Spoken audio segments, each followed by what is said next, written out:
Hey everybody, this is Rydo and we're back to another live stream of Shadowverse. Today is Monday, December 6th. Let's hop in here. So, we very possibly will never see any kind of little hitch up or disconnects again. Although, the chances of that happening are kind of low, considering how I've always been streaming through the wired part of my router and never through the wireless. But after months and months of just frustration and trying to tweak settings and trying to get whatever the problem was, where just occasionally I'd get interference and lose connection on the wireless, I just said F it at a certain point. As like, the sunk cost fallacy only goes so far until you just have to say, let's just factory reset the settings. And so that's what I did, is I factory reset all the Wi-Fi settings, then I copy and pasted in all the other important settings from what is probably about 12 different tabs on my router, but leaving all the Wi-Fi stuff just by default. And in fairness, it's about as third as fast as possible. It's doing everything at a bare minimum frequency of 20 megahertz, channel width of 20 megahertz, the smallest you possibly could do. On the 2.4 gigahertz, it's getting about 25 megabits per second, when I've easily gotten it up to 80, 90 megabits per second before. But with speed, clearly there's at least a danger of instability. And then on the 5 gigahertz, I'm just leaving that alone too, and that's getting about 100 megabits per second, when I had that up to 350, 370 megabits per second, which is the max of my new internet service provider. So more than likely, doing a speed test with a faster internet, if such a thing was possible, would have actually resulted in even higher numbers than 350. The actual max rate is 750. You take about 80% of that, and I wouldn't be surprised if it was closer to that. Now, inherently part of the problem, though, is I was looking for a way to... let's open a pack first. I was looking for a way, without using QoS, which has always been a nightmare and never really worked for me. I was looking for a way to limit each individual connection to a smaller amount. I was looking to try to get everybody to only use about 50 megabits per second, which is, well, it's not a huge amount. It's more than enough. Even 25 is more than enough. Like the Tableau video streamer I have over there, DVR, I have it set to 3 megabits per second. So if there's 3 megabits coming up and 3 megabits coming down, then you would only literally need 6 megabit connections for any device. So you're still getting every second potentially 14 megabits extra. So yeah, that is, let's do this in the right order here. That's where I'm at, and for a day and a half, of which on Sunday, for the accountability section, I have to admit, I turned up my heater too much and slept most of the day away. Sometimes it just gets really comfy and warm, and then all of a sudden I go into hibernating mode.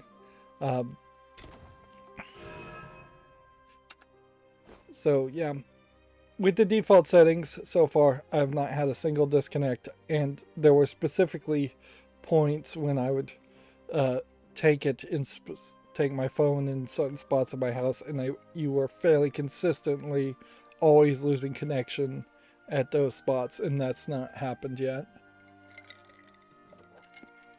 So for steady but slow speed, I will take that, and I will live with that, and hopefully that is the last bit of tweaking that I need to do on my router anytime soon.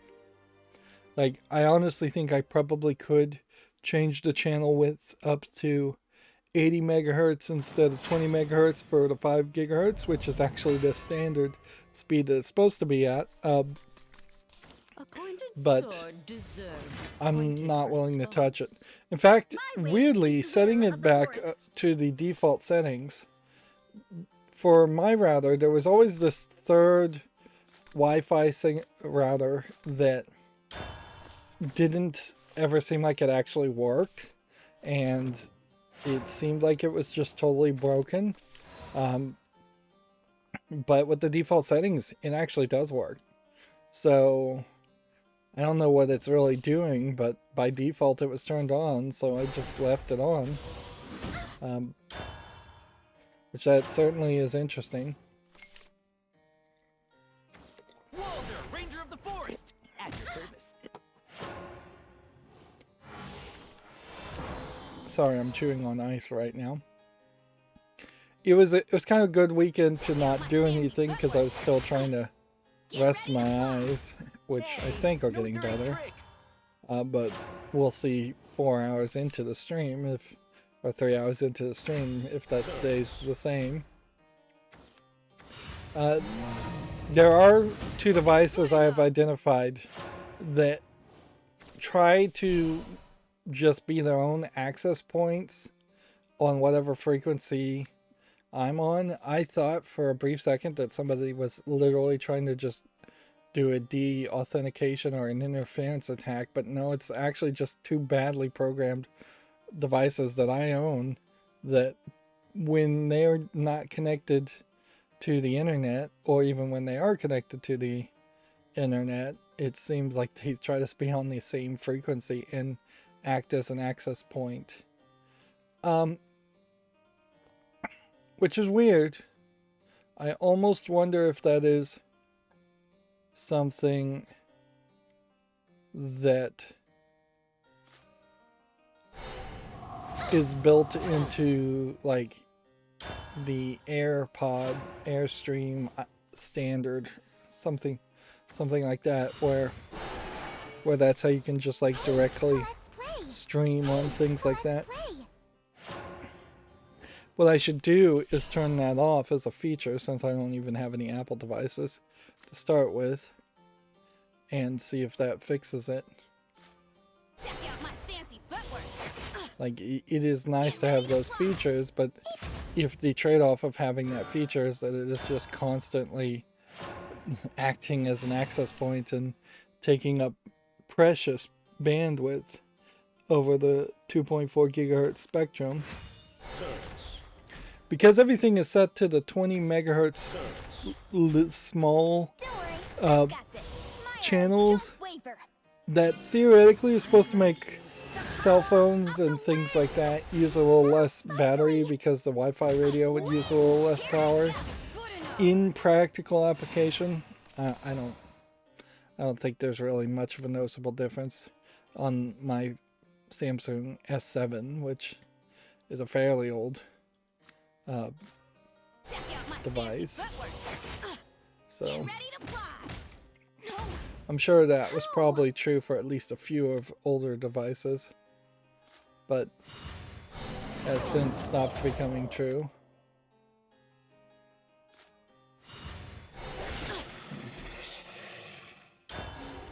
You have summoned the blade of purgation here.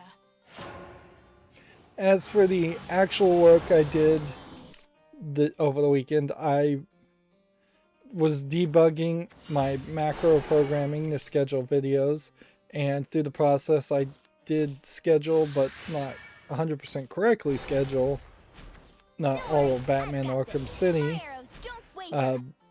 I had to give up on changing the YouTube title. That is just manual now, but I was able to debug it to get in screens and all the other data to be reused and implemented. The next step would be, once I get the whole thing fixed, the next step would be to try and get cards implemented for whatever little cards are worth, which honestly may not really be that much. You have summoned the blade of purgation here. And Scatter like the blossom. if I can get cards to work, Try and break this blade. next step after that would be to get custom thumbnails to also be in the same macro, which might be a little bit more difficult, certainly, but not crazy difficult. And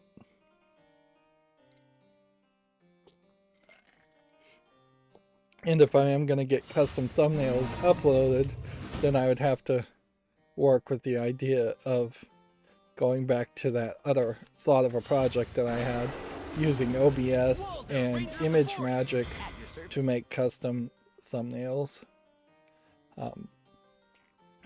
But after that, if you've got custom thumbnails, if you've got an end screen, if you've got cards, there is basically nothing else you can even add to a video on YouTube.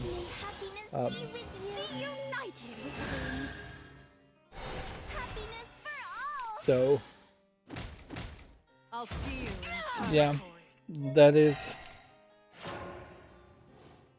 working out fine, with the exception that I am still trying to debug the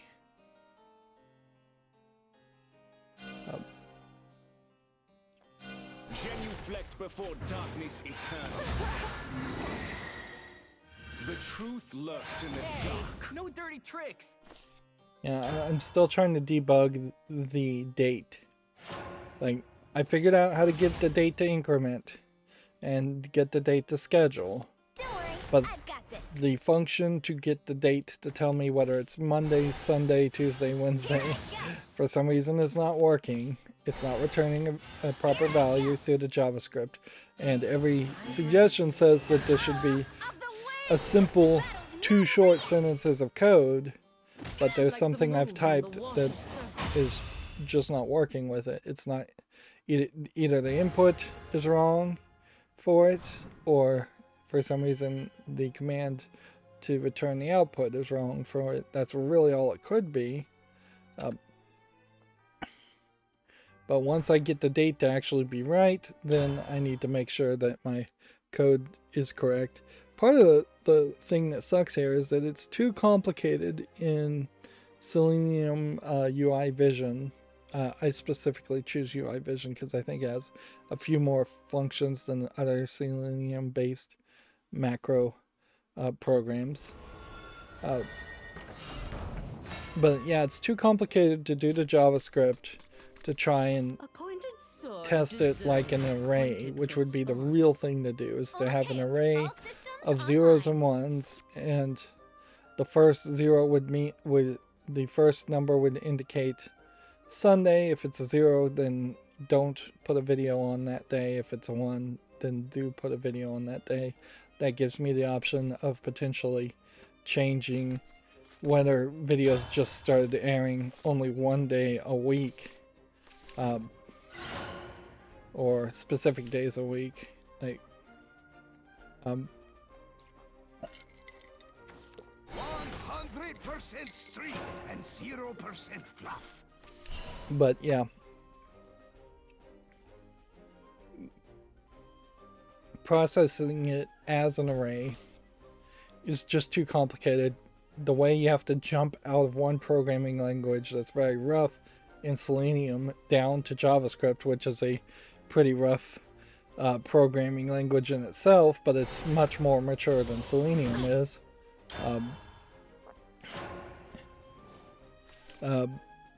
Makes it What fine threads you have.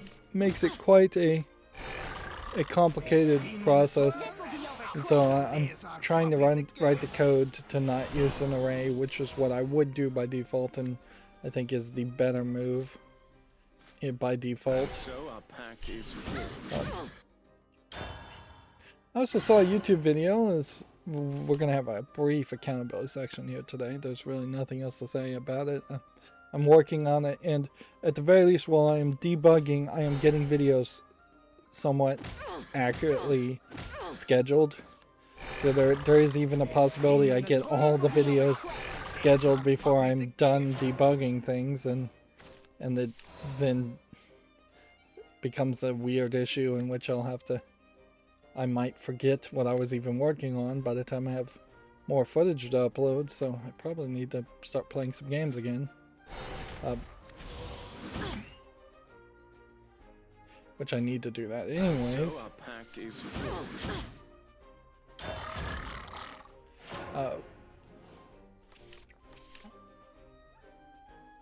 But yeah.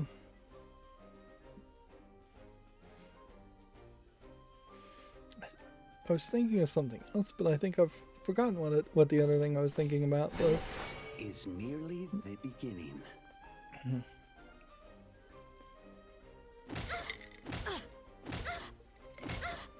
Yeah, I think it's just flown the coop, as it were, as a thought. Carry out your mission.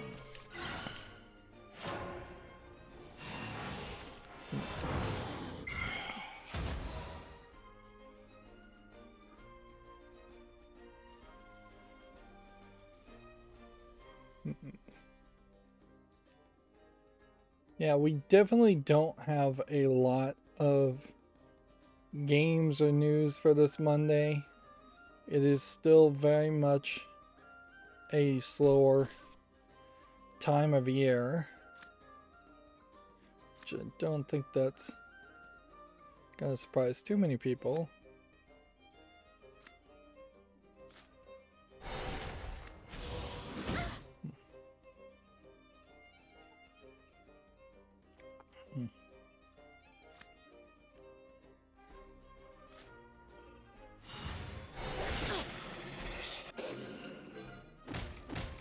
Impossible. Let's play here. The string is so pricey. You have summoned the blade of purgation here.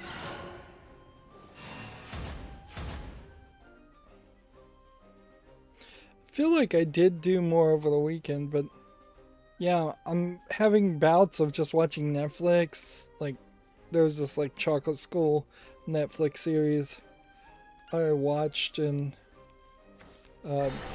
found This will be over quick. slightly interesting for a brief time, and then got bored and didn't make it all the way through. I tried to watch the new Annie live and got bored after an hour into it, of a 3-hour live Broadway performance. So I'm being fairly ADD and just not sticking with anything. And rise. I feel like there was a whole Everything was a lie. series I may have watched on I'll Saturday. see you in purgatory. Like, I was watching some of that Disenchanted series, and that is just like unfinished and terrible. Like, there is something definitely, if you watch Disenchanted after having watched all of Futurama, that it definitely shows that Matt Groening was only adding, I would say, at maximum a sixth of the jokes in Futurama, and his jokes were kind of the least funny of the jokes. Which arguably, at this point, I don't know how many people even think of Futurama as the comedic Let the immorality show that it was supposed to be, as much as people think of it as a romance story between Fry and Leela, with comedy elements and jokes around it, or yeah. What fine threads you have. But Disenchanted, you basically have no romance element at all. Got this under control. You have a few characters that feel like they are definitely cheap clones of previous existing Futurama characters, but they don't go in different ways. They don't barely have any characterization at all.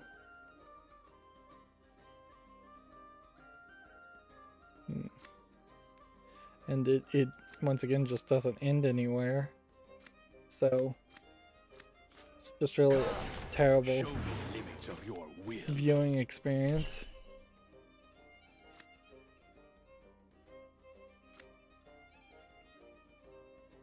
Okay.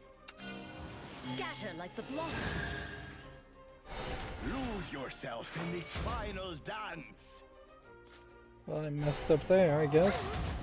I can't move.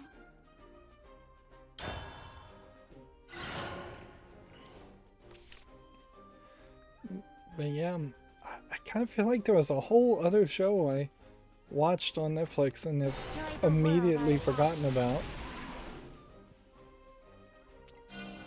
Setting reflectors. I wish I could get into the art style of the JoJo's Bizarre Adventure on Netflix, but I just Like the never moon could. on the water's surface. Like, I've heard people sing the praises of it, and arguably maybe if I read the manga instead of tried to watch the animes of it, that would work a little bit better. But it is just like such a out there art style that one look at it is like the max I can take. It's appealing in stills as a thumbnail, but actually considering watching the whole thing, just isn't anywhere close to something I would do. Sword deserves a pointed response. My song will slay you.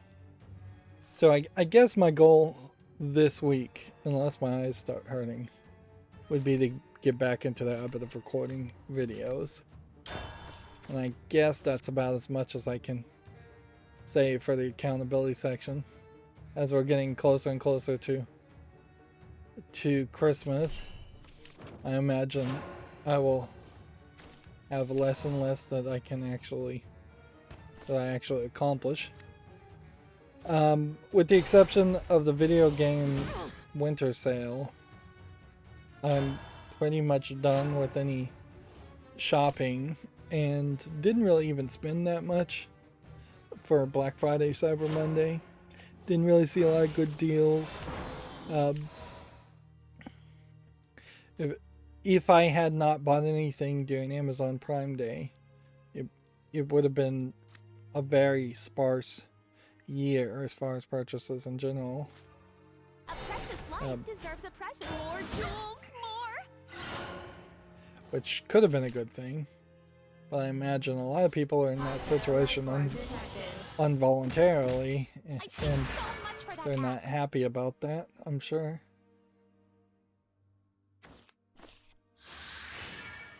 There was a deal where you could get a Switch in like 12 months of the Switch Online stuff for $2.99, which is probably the best deal you would get, but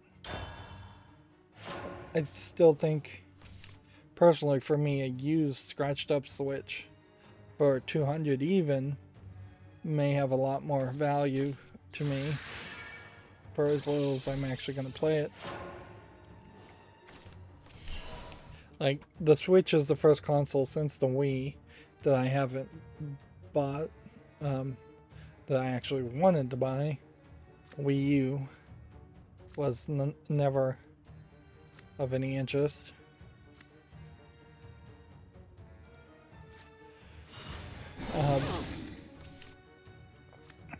So our pact is forged.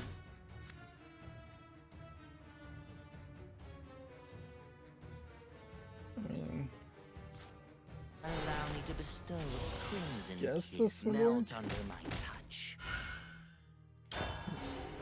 You have summoned the blade of purgation.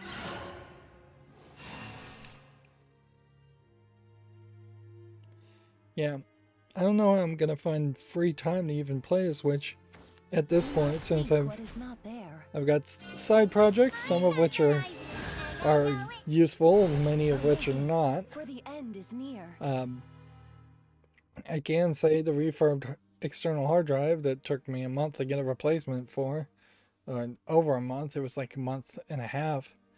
So far, so good. I probably should format it to NTFS with compression, just on principle. But yeah, at the current moment, it seems like it's working. course, I haven't really started to try and put it through its paces either. So as soon as I start to try and transfer a lot of data to it, instead of just having cell phone backups transfer data to it, you may find some real differences there. But I'm almost 100% certain that the problem was a actual physical hardware problem and not anything software-wise I had done to the hard drive, to the original hard drive, to make it break. Melt under my touch. Rude. Should have evolved that, I guess. So hopefully everything is gonna stay that way, and that opens up the door to me taking some extra free time, if I ever have extra free time, to start cleaning up my backup hard drive that is internally installed on my computer, so I actually have successful backups, which I almost never have successful backups because I don't have enough space.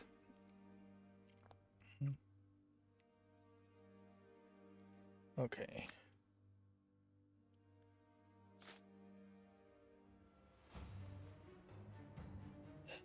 Let's see, what can we do?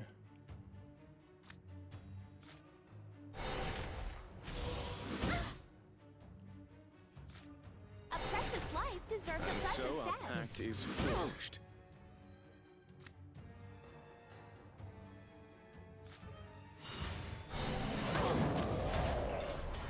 More jewels, more. Okay, so we have a game on Steam here called The Savior from Above. I didn't give any thought actually to making the second program to change these pages. That is something I'm thinking about doing, but it would definitely take a lot of work. Like, it is not going to be a simple thing to take HTML code from like here and then put it here.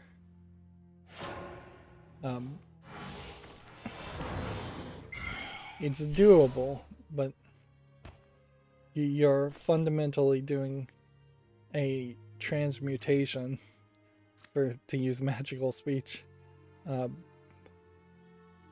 the page. Let's try this again. Show me the limits of your will. Evolve gives us a horrible night. Like the blossom. Lose yourself in this final dance. And then this discards 3. We'll get rid of that one. We'll get rid of that one. I'll get rid of that one.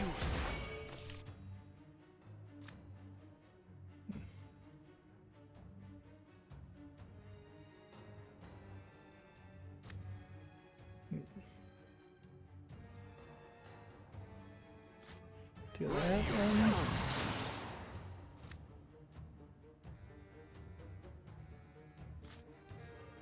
Do that one. Frightened. Good. That one. Weak.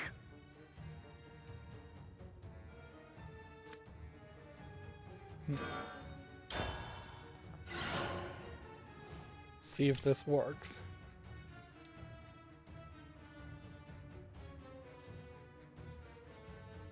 Yeah, so we have a game called The Savior from Above, which it almost looks like it's a pipe dream puzzle game, but then they're calling it a side-scrolling 3D adventure short game, which is just a mix of words and descriptions there. And then it's free, English only, but then there's Like the moon on the donations. water's surface. Yeah, I don't think there really is a game here. I think this is probably closer to vertical slices of different games or tech demos. Almost an asset flip, really, of just like different gameplay mechanics. Yeah, walking around 2D side-scrolling and solving puzzles is not objectionable, but then having also a 3D element at some point, and then earlier on there was a space flying element. I mean, it's just way too much for one game, one small game, one game that's not even charging money. Here we have a game called Alma, interactive narrative that captures attention to work-life balance for healthcare workers. Okay. Not to be confused with the Alma Ghost Girl from the Fear series. So basically, it's a visual novel. $1.99 English, allegedly full audio, although I seriously doubt that since we're seeing text here.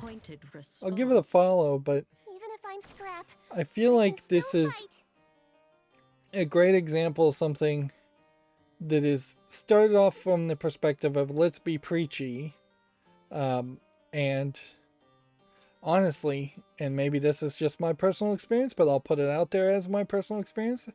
I've found that I've known a higher than average number of nurses that are self-entitled and think they do a lot of work and don't really do any more work than anybody else, any other hardworking person out there. I just have to put that out there. Like, doctors, at least in general, know they don't work hard and that they get overpaid, and at least they can that they go from the idea of well, yeah, we're golfing on Saturdays and barely spending 5 minutes with most patients. But yeah. But that is not to say nurses and doctors don't do good things. I think both often are true. They both do good work, but a lot of times they overvalue themselves and have bad attitudes, for lack of a better term. And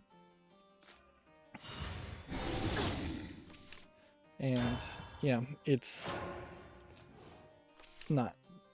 preachy, to say the least. Lots of bones, but make it fashion. Having put my own personal experience aside, this is really a great example of a game where you have a character that isn't, or a character archetype that really isn't used that much in games and should be used more in games. That of a medical care worker, a nurse, a doctor. Like, very rarely before the first person shooting starts is somebody a nurse or a doctor. You maybe get a healer in fantasy games sometimes, but then they stay as healers, and their gameplay mechanic is different than every other gameplay mechanic, or a medic in a military game. But they once again, their gameplay mechanic is often completely different from everybody else. a precious life deserves It a would precious death. More jewels, more. make a lot more sense for there to be more kind of falling down, like the movie Falling Down type scenarios, where you are you're playing as a nurse, you're playing as a doctor, you're playing as something that isn't just a military person who already knows how to hunt. You're not playing as a cop or a police officer or a survivalist or something. It would make better sense in storytelling if you had more characters like that. Then the zombie apocalypse happens. Then the war breaks out. Then you have to survive a lot more. Like, in The Last of Us 1, what was Joel? Like, as someone who hasn't played it, I can't tell you, but I honestly don't know if they ever said what he did before the apocalypse happened at all. in Uncharted, the Drake is a fortune hunter and a thief. So he was already in the mindset and the style of shooting a lot of people.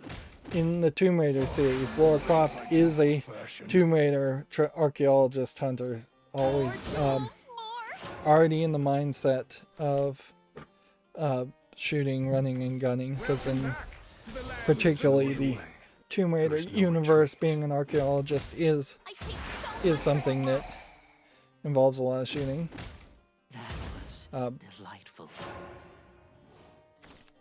But like very rarely do you start off as anything other than that shorthand of you've already been military trained, which then makes it compoundingly stupid when they give you a tutorial mode and they're teaching you how to shoot a gun for the first time. Yeah, it just often doesn't make any sense. So, yeah, I would much prefer to play as characters who had other careers and got forced into it. Even in the Walking Dead Telltale series, like the main guy was a history professor who had been arrested for murder. So he had either, depending on what you said, murdered his wife's lover or been framed for murdering his wife's lover. They leave it very ambiguous. But I don't think they really spend too much time talking about any of the other characters in the Walking Dead Telltale series as far as what their jobs are. And even if they had, they killed off all the characters in such a fast pace that it didn't really even matter what people's jobs were. And certainly that wouldn't have applied to the last season of The Walking Dead, when it was just a bunch of kids. Like the kids in that last season had more backstory than most of the adults in the previous seasons. My fate lies at the edge of a blade. Something like Dying Light definitely could have a case where you could be a nurse and start with that skill set. Arguably there should be something like a Dungeons and Dragons manual that has different character classes for normal everyday jobs and career paths and skill sets that people could lean on more when creating characters.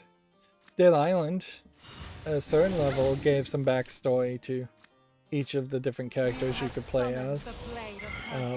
And in Dead Island, it was just a bunch of people vacationing on an island when the zombie apocalypse happened.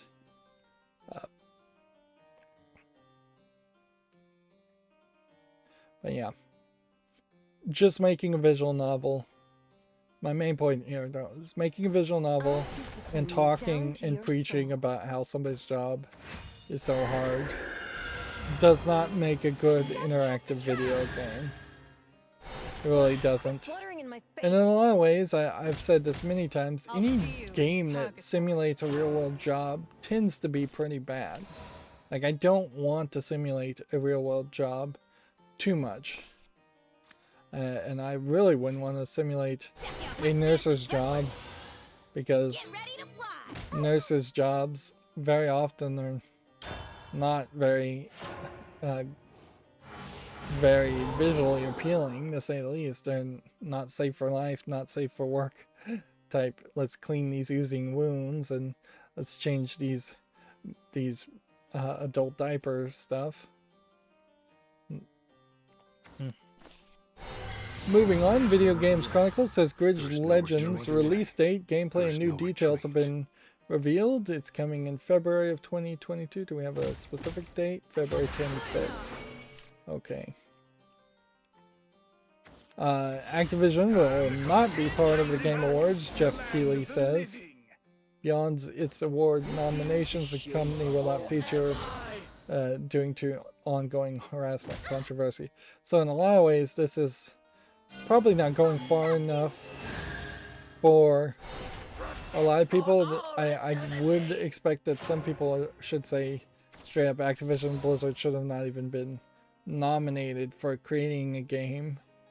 And that is something I think they probably next year need to think about and think how they would prefer to handle this scenario.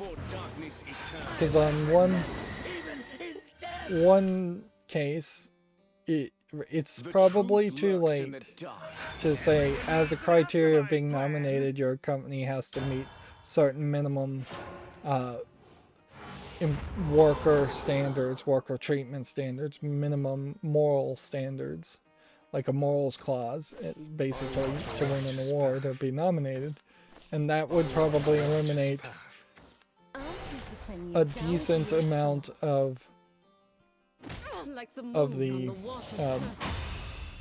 low effort garbage game developers out there anyways, but they make bad games, so they wouldn't be nominated anyways.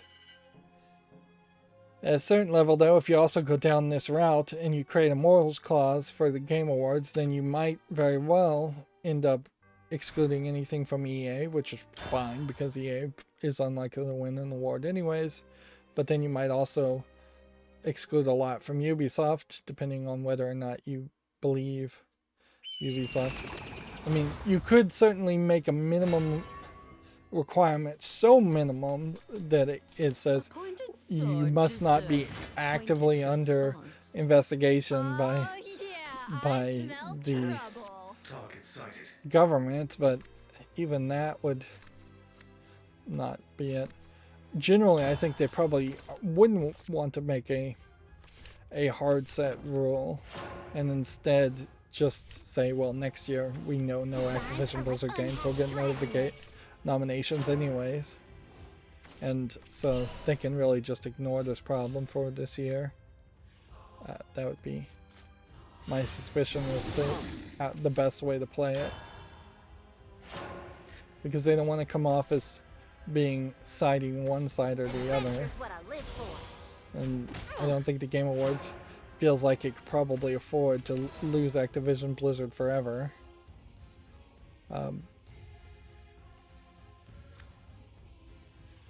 Video game companies, particularly well known for being petty and blacklisting people for pretty much ever.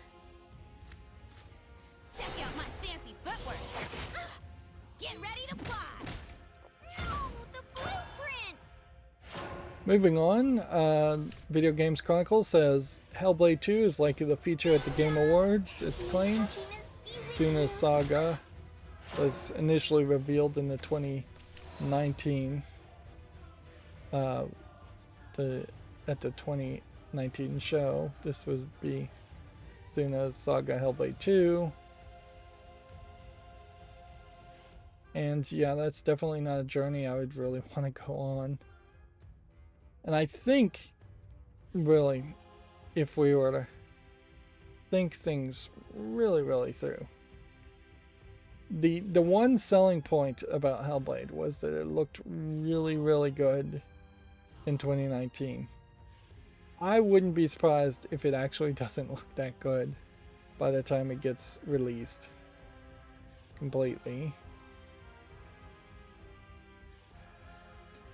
And I really have to wonder if there's anything more to be done or said as far as that story, since it was just a crazy person hallucinating, and that's really the only way to see it.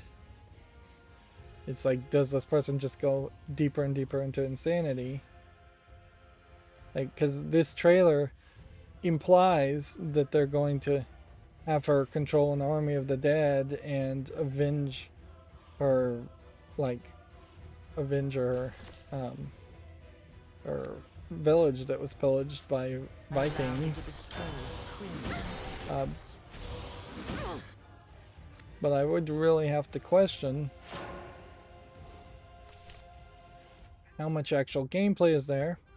And one thing I will definitely point out is one of the things I kind of hated with Hellblade 1 is that there was a lot of zooming in on the faces of the 2 or 3 main characters, with just a lot of blurriness, and frankly it wasn't even blurriness, there was a lot of darkness in the background, just pitch blackness in the background, as if it had all been filmed in a bad green screen that was poorly lit, and it had odd Dutch angles, so it wasn't even lined up. So I'll applaud them for at least lining this up and not having weird Dutch angles, but the filmography of it is not, it's not good. It feels like it's a pathetic attempt at trying to be Good enough. trying to be intense and not really knowing how to do it.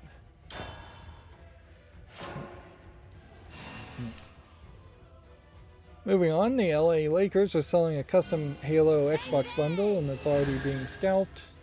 Whatever. I think you'd be a sucker to buy that in any way. Netflix is teasing its live-action Resident Evil series with its first clips.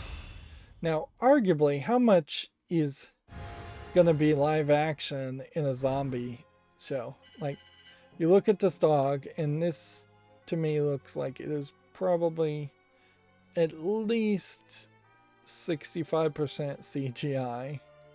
Like, unless you're telling me that this is actually a model that somebody made, or a puppet that somebody made, and that they're doing practical effects for a zombie dog.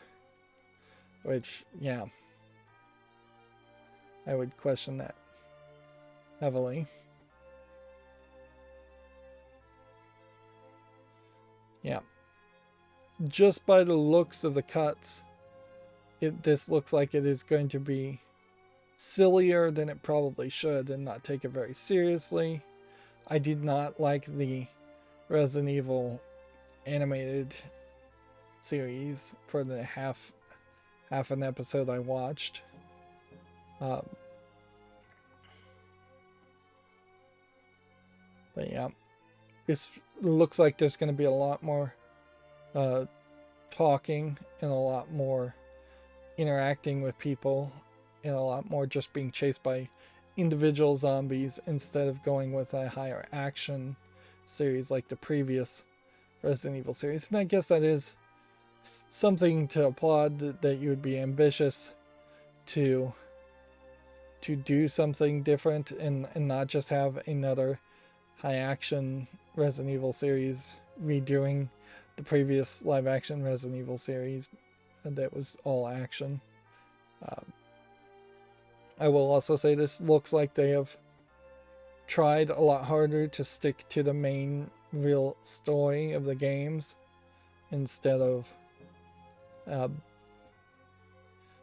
just making things up as they go along.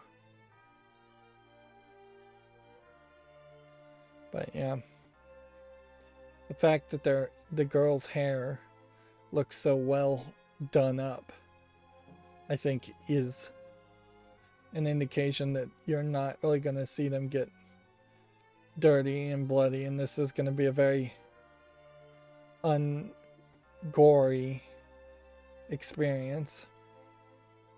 Like, I wouldn't be surprised if you fight 2 or 3 dogs in the entire series.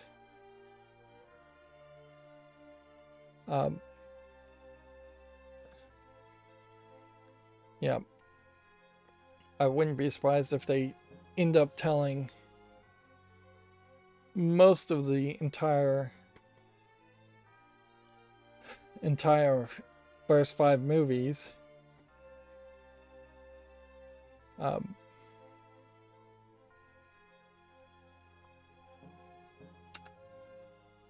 Yeah, I wouldn't be surprised if they tell most of the story from the entire 5 movies in one season and then never get a sequel, because you practically would need to do that if you're not going to go in a different direction. Swordcraft and Bloodcraft still, we didn't get a single victory in that arena play, which is not super surprising. Let's try some swordcraft.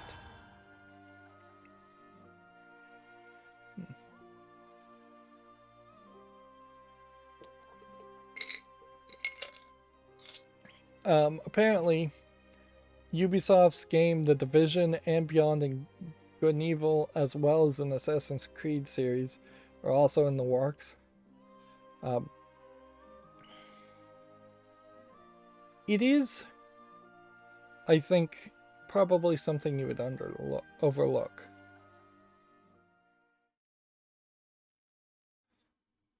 Apparently this is a movie theater thing, too. So Netflix is producing it, but it's coming to movies. To arms! There's a battle underway! Right. Prepare for defeat.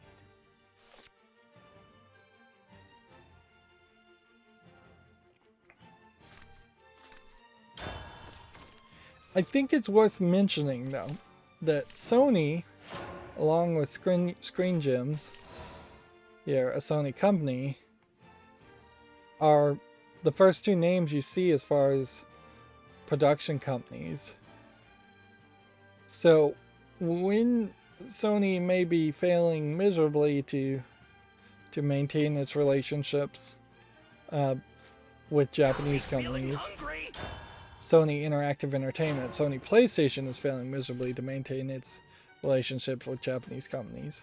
Clearly, Capcom, the owner of Resident Evil, a Japanese company, still saw it worthwhile to come into an agreement. In fairness, this could have been done half a decade ago or longer, but they went in business with Sony Motion Pictures. So Sony, as a corporation in whole, is, I think, still closer to being seen as a Japanese company than not. That being said, Sony Motion Pictures, as a division of Sony, is still very much a Hollywood company, first and foremost. That they don't make their big bucks certainly making Japanese movies, although I think they probably do have some Japanese movies that they make and release that I would be surprised by. Give me that! It's different than, say, the makers of the Godzilla movies before the Hollywood takeover of the Godzilla movies. Because that is definitely a Japanese movie production company. I can't even remember the name of it.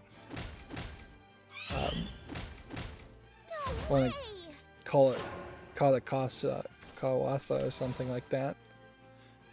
But I don't know.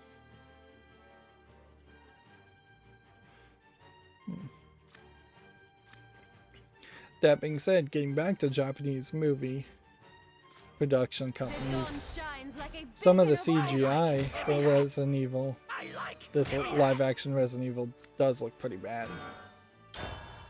So it does feel a lot like a Japanese live action movie more than anything else.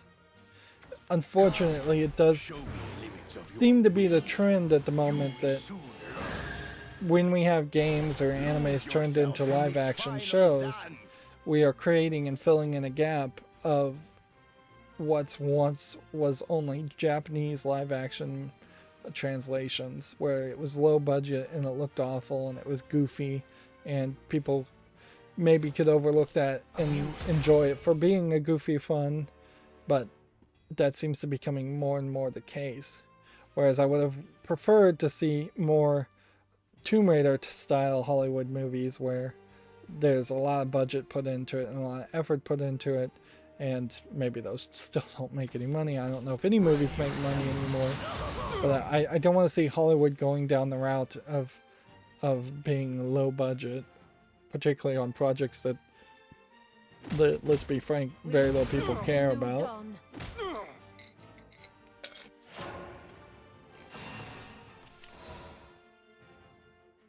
I mean, it is definitely more excusable for a Japanese company to be low budget because Japanese movie production companies are literally low budget. Most amusing. I like it. Give me that. The sunlight is unwelcoming. But Hollywood really doesn't have that excuse.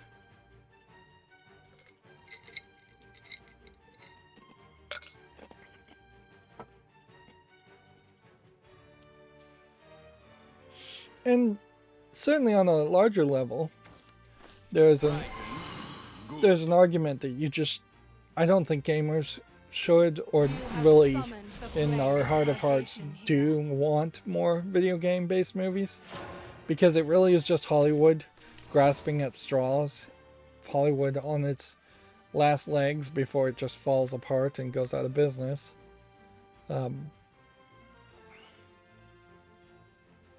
Like we kind of don't need that kind of 100 droplets in a single stroke. Let's see. March on. Well, we don't need Hollywood companies, movie companies coming in and I'll see you in purgatory. just trying to steal from the market share of video games. And as a gamer, I don't have time or interest in watching video game adaptations too often. Now, sure, the Castlevania Netflix series worked fairly well, but it is still in no way a replacement for actually playing Castlevania. And that's about the only series that I could think of where that actually works. Train harder. I much prefer the idea of video games based on movies versus the opposite direction. Anyways, moving on. Quake apparently has been given an official Horde mode for the first time. Bethesda Remastered has received a mode and a free update. Which, okay. It's the first time Quake has had a Horde mode in 25-year history. That being said, I'm not sure that Quake is relevant enough to really want to play or try and cover. Even when I tried to cover Doom, I barely covered Doom until I got to the Doom reboot. And that kind of is the line for me, is that the Doom reboot was the first time when any Doom-style shooting game had enough going for itself to work with me. Wait, is there anything we could do? We could wait till next turn. We could play this. This town eats good folk for breakfast. We could play This this. town eats good folk for breakfast. We could evolve this. Which, might as well. One step closer to victory. I ain't dead yet. And then we'll just end the turn. Yep.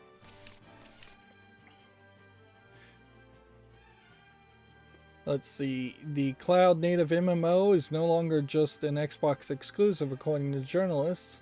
This is from Video Games Chronicle. The title was once thought to be published by Xbox Game Studio. It's being developed by a Finland-based studio, Mainframe. And apparently it has no title. So really this is just like ridiculously way too early to be talking about this game at all as far as anything. You don't have a code name, you don't have a title, you don't have a console or exclusivity at this point. That's in question. It seems like there's very little even description of what the game is going to be.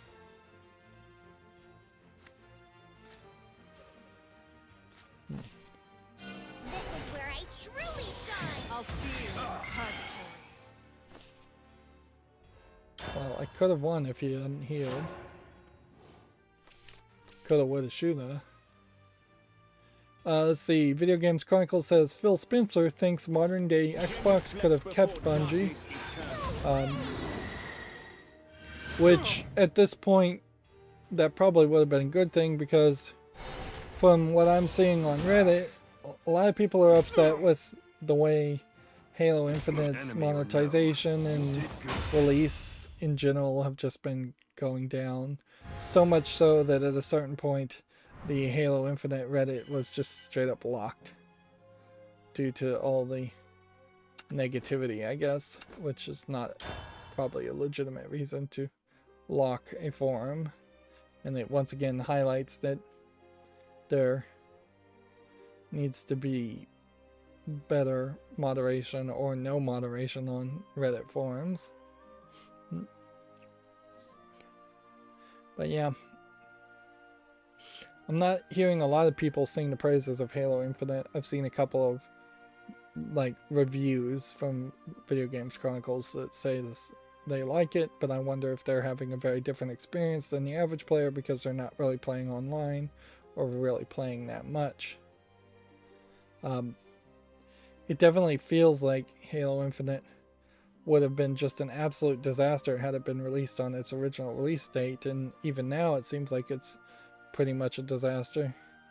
I don't know how you get that far without knowing that there should be more delays, or not the announced date should just be pushed back to a nebulous date.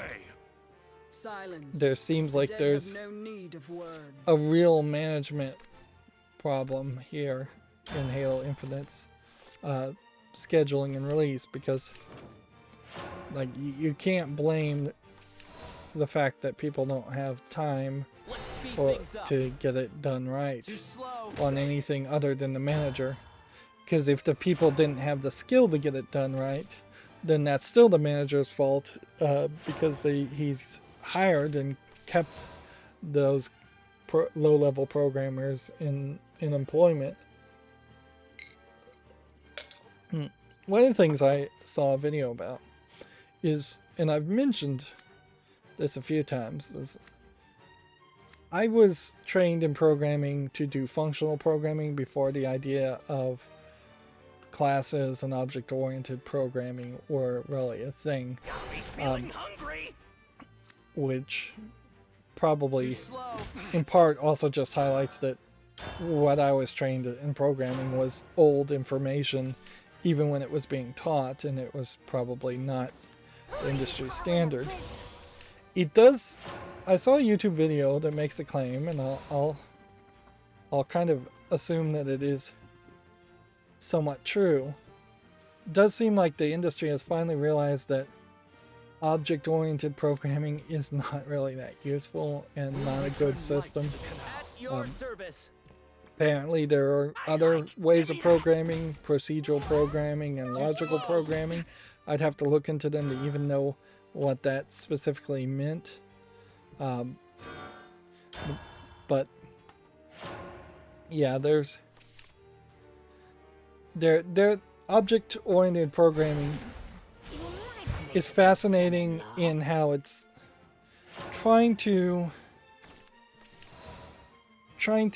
improve code by making it more complicated and more isolated, and in practical it never made any sense to me, except for in the case of programming an NPC or a character in a game. At that single instance, yes, having a character be an object, or a character class, an object class, makes sense. But only then, really. Any other practical use of it always felt like, okay, this is somebody who is speaking from a theoretical perspective and isn't really trying to apply it. In this YouTube video, I think it was called Object-Oriented Programming is Bad, and there was a follow-up video. And the follow-up video specifically showed examples that were used by people preaching the virtues of object-oriented programming and I think the video did a fairly good job of showing why even in those examples that Too slow. they were not realistic and not helpful.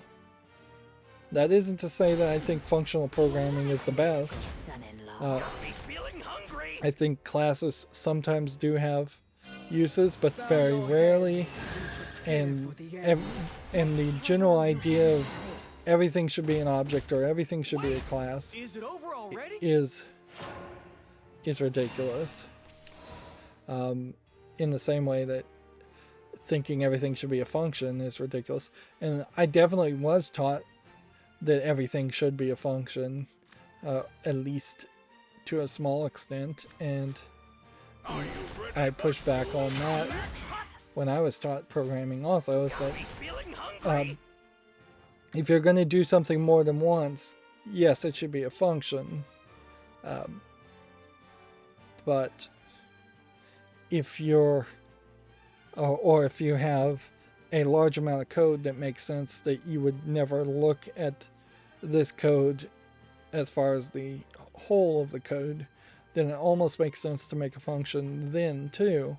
But anything else is ridiculous, and I definitely was told at least a couple times that every single line should be a function.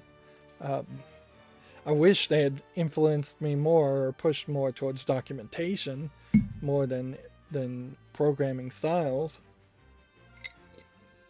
or style guides too. They never cared one bit as far as style guides, as far as the teachers I had, which that was a mistake, and they never really cared about documentation, which if I was going to write a programming book, how to teach programming, which I have had thoughts about doing, the first 2 chapters would be talking about documentation and style guides before you even do a single piece of code. It should be documenting and style guides and understanding how incredibly precise one has to be when programming. Got a job to do. But yeah, that was, I guess, one more thing that I watched. Darn it all.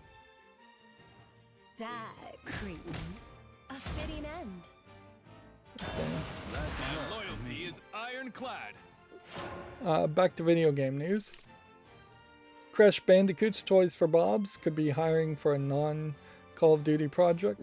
The new job listing hints towards a new project, Let's speed things according to up. Video Games Chronicles. Check that out, I guess. Gotta be feeling hungry.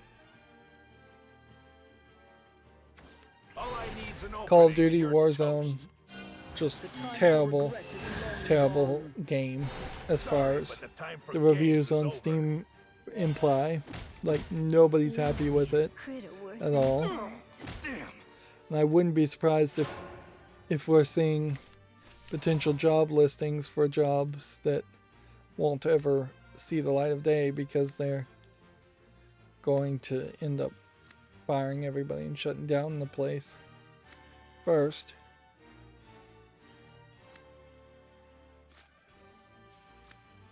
Let's see. The dawn shines like a beacon of hope. March on. Dawn always We prevails. won't give Dawn them is an inch. dawn is upon us. Steel yourself. Blessed sunrise. My loyalty is ironclad. Well, can't evolve, so we'll have to leave it there. See, Halo Infinite's hidden multiplayer modes have been found. The modes include a new tactical variation. What's funny is this looks nothing like Halo. This like samurai outfit. I have no idea what it is. I'll use the embers to start. But yeah, there's a whole list here of different modes. Stronger retreat. We're kind of seeing a reoccurring theme here where a lot of Stronger retreat. a lot of multiplayer games have come out, and people have been unhappy with them. Are you ready for true combat? Belong now. Let's do this. Let's speed things up. This. Too slow. Do that. Steel Do yourself. One Roll step there. closer to victory. I'm over here. Hit that one. Here's a juicy story, I guess is the wrong word to use.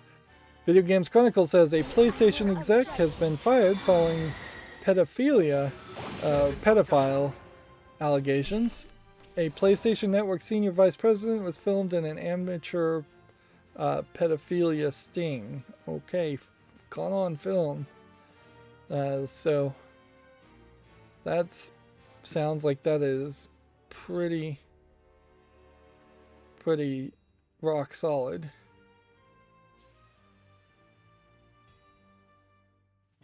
The problem here, and this is a thing that's been happening, and maybe it's happening a little bit more nowadays, is that there have been a lot of these amateur groups that have tried to catch pedophiles, and they're doing it for like YouTube clout, or they're doing it in a very poor way.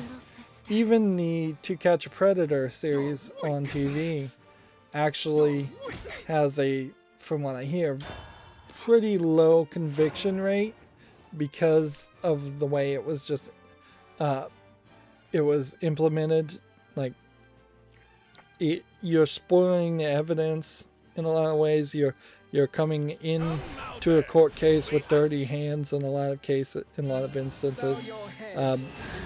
So when you have this like idea of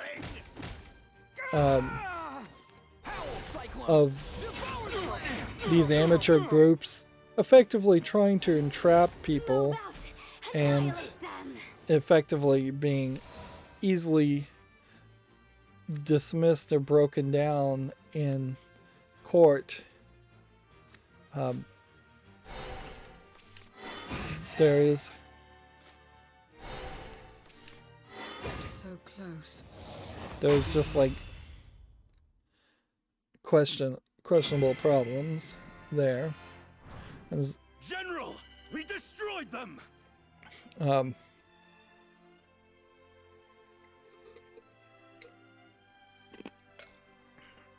So on the one hand, it sounds like the allegations against them are probably true, but everybody's innocent until they get their day in court, and arguably this person may never even be charged with anything.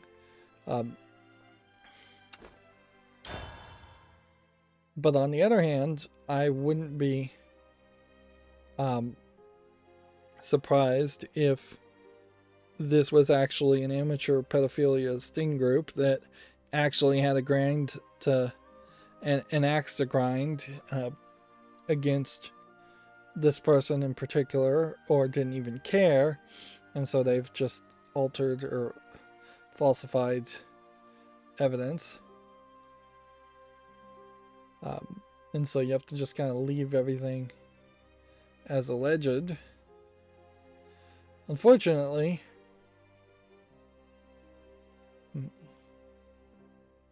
this is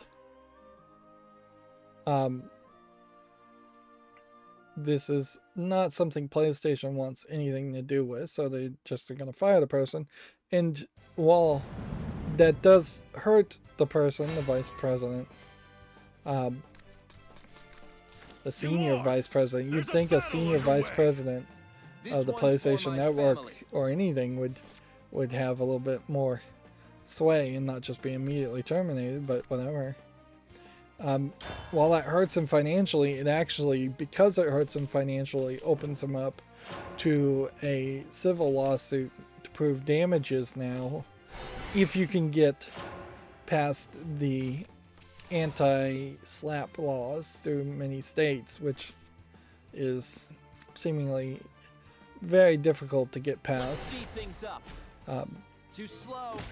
If he can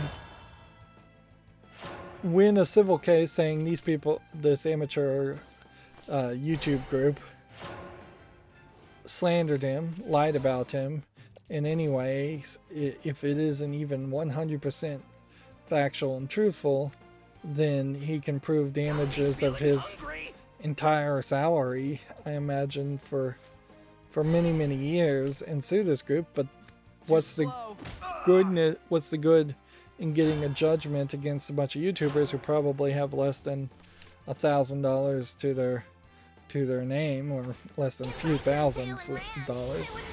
Like, you're not going to get $100,000 to $1 million out of this group. You can get a judgment for that, certainly, but they'll never have that much money, and then they can just go bankrupt and never pay it anyways, in most cases.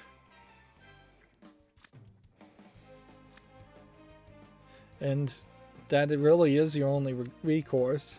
Whether you're guilty or not, the first recourse is you have to accuse the people of lying and sue them. It would have been a much more open and shut case, as it were, if he was caught by the actual police, the FBI, the CIA, an actual authority figure that has some legal requirements to do their due diligence.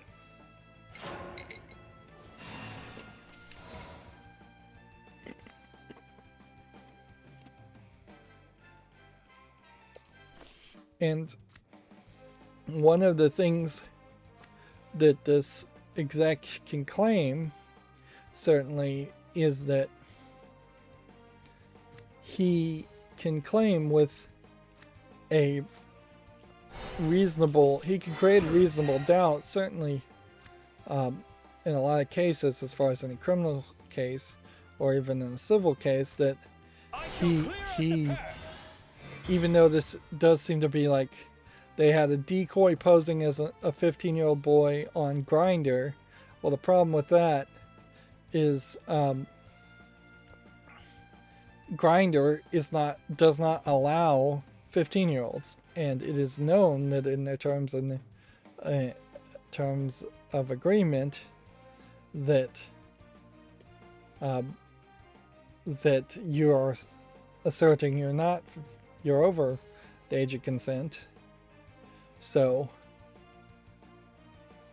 if somebody puts in their portfolio that they are like 17 years old and the age of consent is 18 on something like Grindr, then you can certainly make the claim that people are just lying about their age on their profile and that they really are past the age of consent.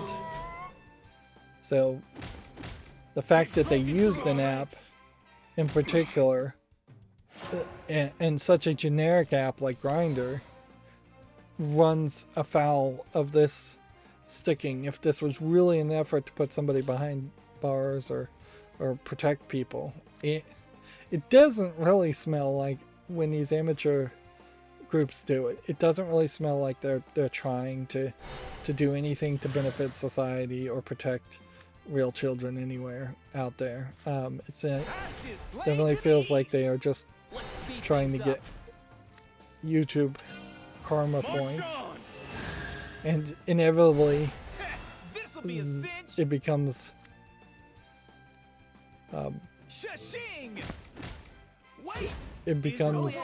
obvious that the people running these amateur groups are not good people either. That's generally how this boils down.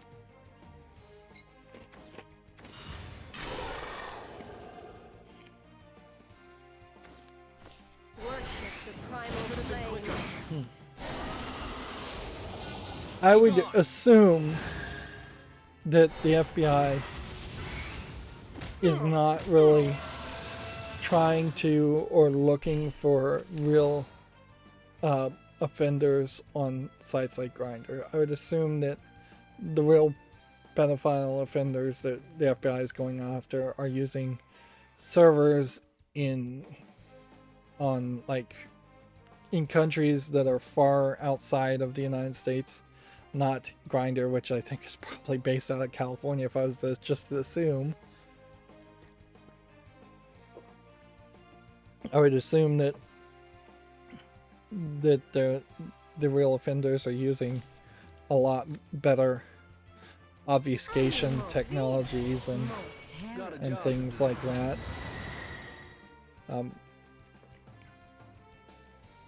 Certainly what makes another argument for the idea of a internet 2.0 that has a blockchain connected to every image out there, and every image is Ironclad. tracked forever. One step closer to victory.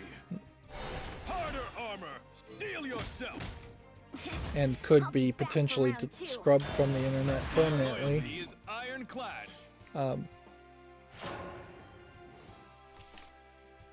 We may see more from this story.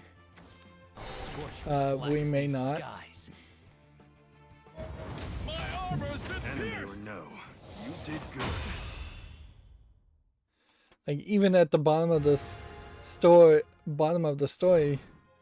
this YouTube channel, People vs. Preds, told Kodaku the reason that they released the video publicly rather than handing it to the police was that the police department doesn't work with cyber groups like us.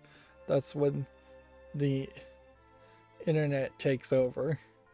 So like the police department is generally all over the place and all over the world don't want to work with them, which goes to show something. And that's not even true. There are actual groups that the police does work with. The Center for the Missing and Exploited Children, for instance, very much hand in hand works with the police departments and local law authorities. But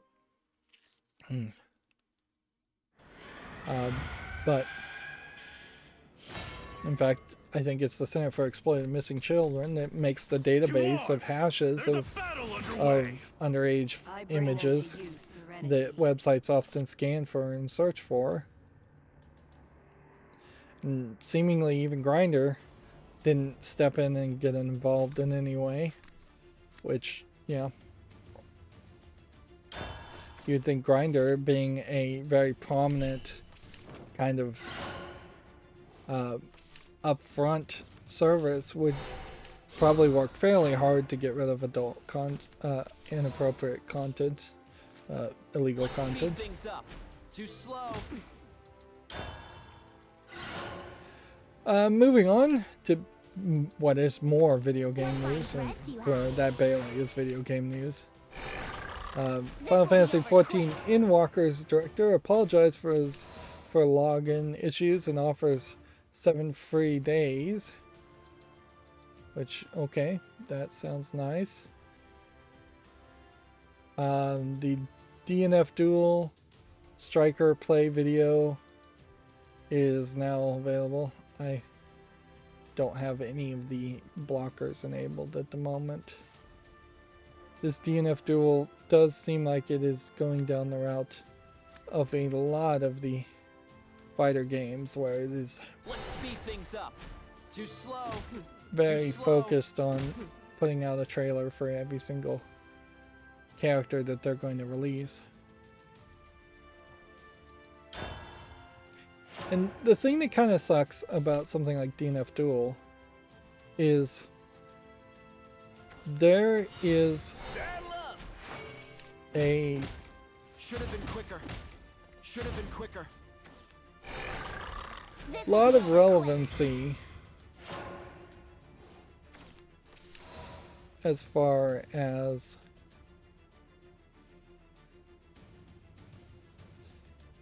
there's a lot of relevancy as far as the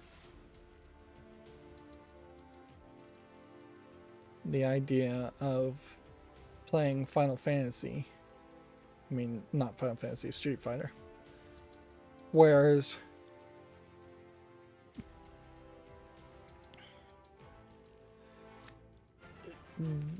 DNF Duel and any modern fighting game looks so much better than playing Final Fantasy, I mean Street Fighter 1 or Street Fighter 2.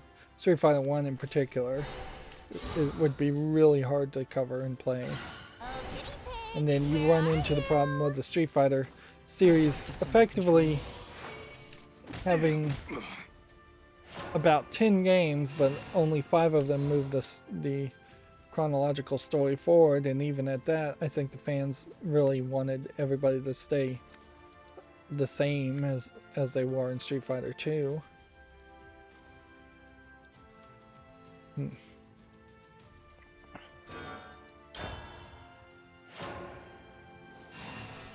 So I could see myself, if I ever get around to playing fighting games, playing something like DNF Duel and going, boy, I love the visuals on this, boy, this plays better, boy, this is way more fun. But I'm gonna have to at least spend a little time playing Street Fighter. And I very possibly won't recognize the nuances and the differences in controlling that like nuances and differences in the control of a fighting game compared to Running is always an option. The uncharted desert awaits. just a bad controlling fighting game, I guess. Hands up. Oh.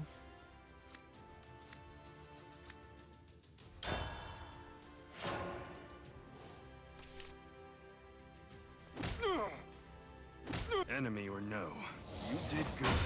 Let's see, here we have a game on Steam called Momo Type, which we may have already talked about this. Looks like a monocolor or two-color visual novel of no real interest. Free, English only.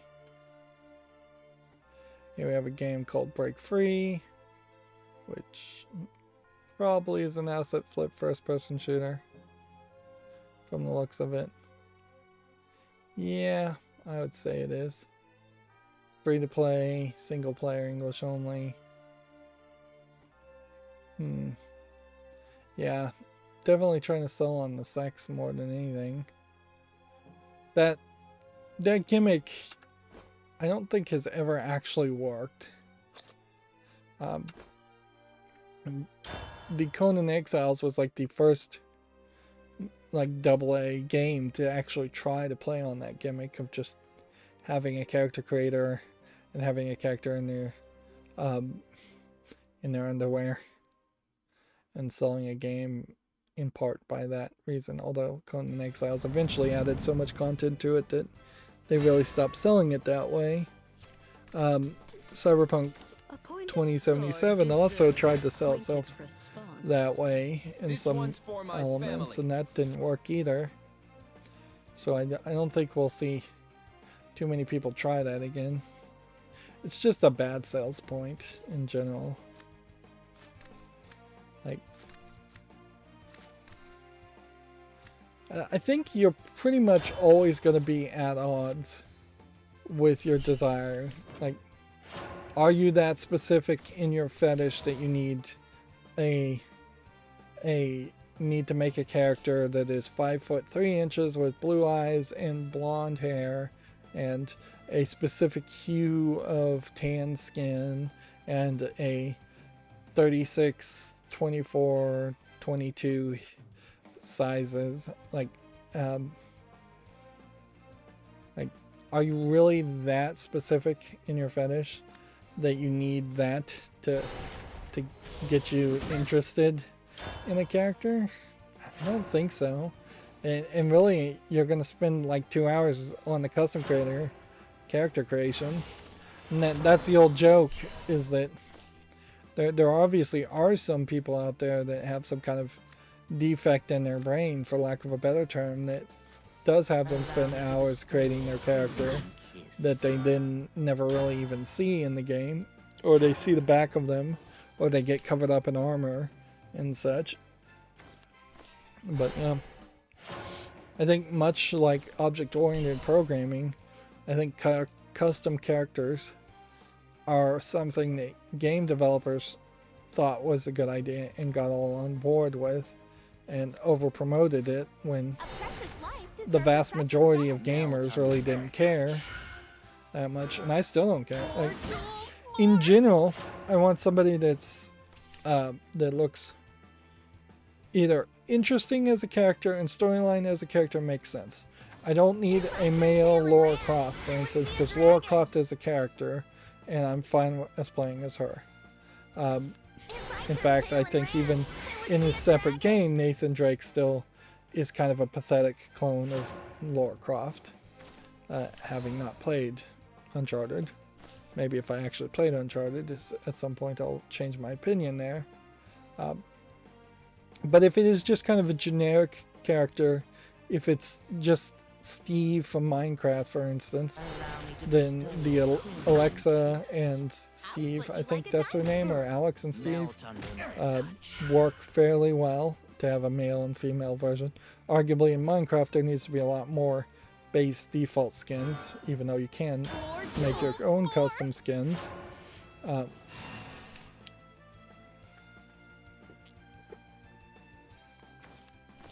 But I think that's pretty much it.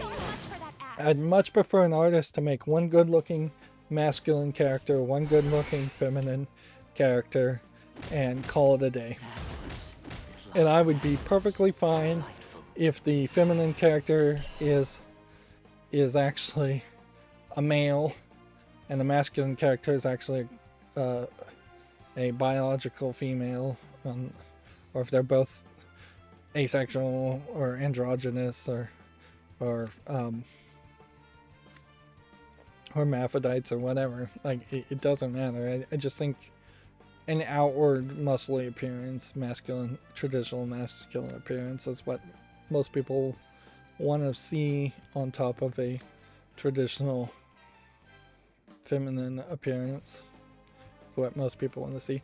And that's not the full list by any means. There almost certainly are dozens of different body types you could have as a base, but the more you make the character artist work on that, the less likely any character is going to specifically look good. I don't think the God of War character actually looks good as a character, but he's recognizable, and if there was two God of War characters, a male and a female version of it, that would probably just make him look even worse, or make them both look even worse. I'm the most fabulous demon of them out of the way! I'll be back for round 2.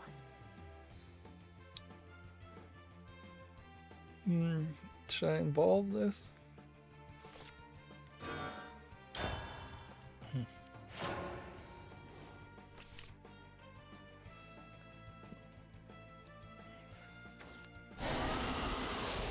Let's see, moving on, we have a game called Together in My Headers, which seems like it's some kind of weird VR game with these giant heads with legs.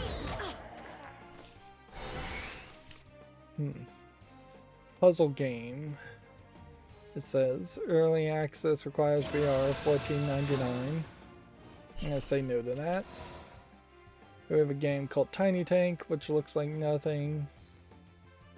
English, free to play. I'm gonna say no to that. Here we have a game called Jingor Sudoku, which looks like a different kind of Sudoku game. It doesn't look very visually polished. It's $1.99, English and Chinese. I'll give it a follow just in case people really like it, but I suspect the truth is nobody will. I bet it never gets reviewed at all.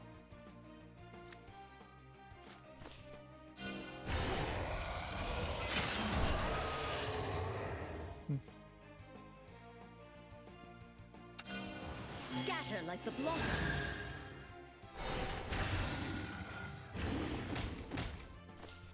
Yep, I'm overslept, so I'm starting to get sleepy again. Yeah, I really yesterday had a situation where I was sleeping so much that I was awake all night And so now I'm sleepy again. I'll head the vanguard. Let's see.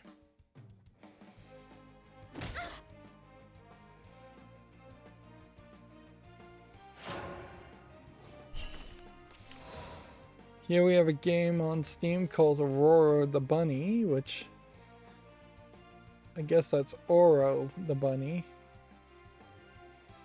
which looks like it's just a platformer.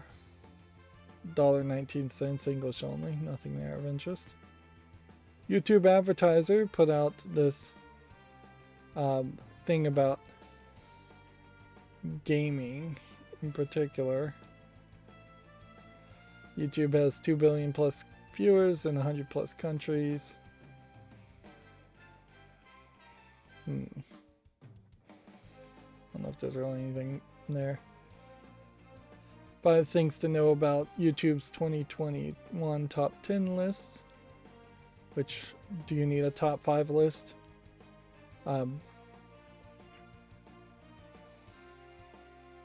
They're saying gaming content has continued to grow for storytelling and community, which you have like an hour and 30 minutes here of this video that they're linking to. It's just somebody's YouTube video playing as a Minecraft character. For the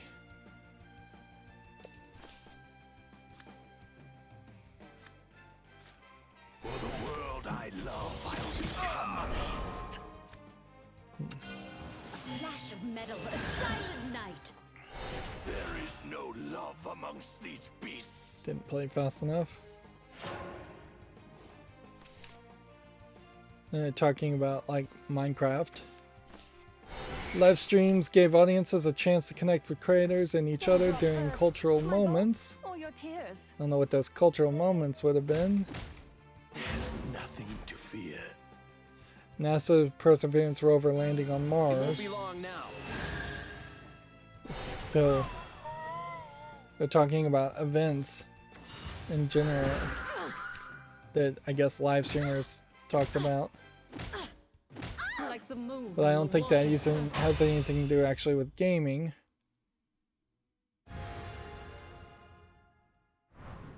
Audience demand spurs unexpected sequels.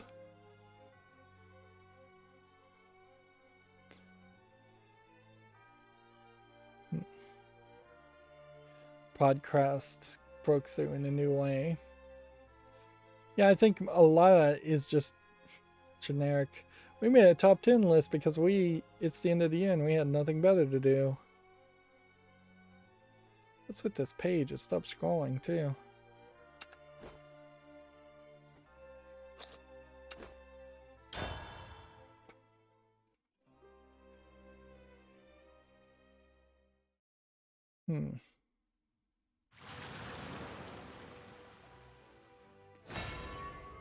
Well, that tab apparently crashed. To So, arms! you want to talk about how bad YouTube's own websites are? My sins define Can't even look at their propaganda without crashing.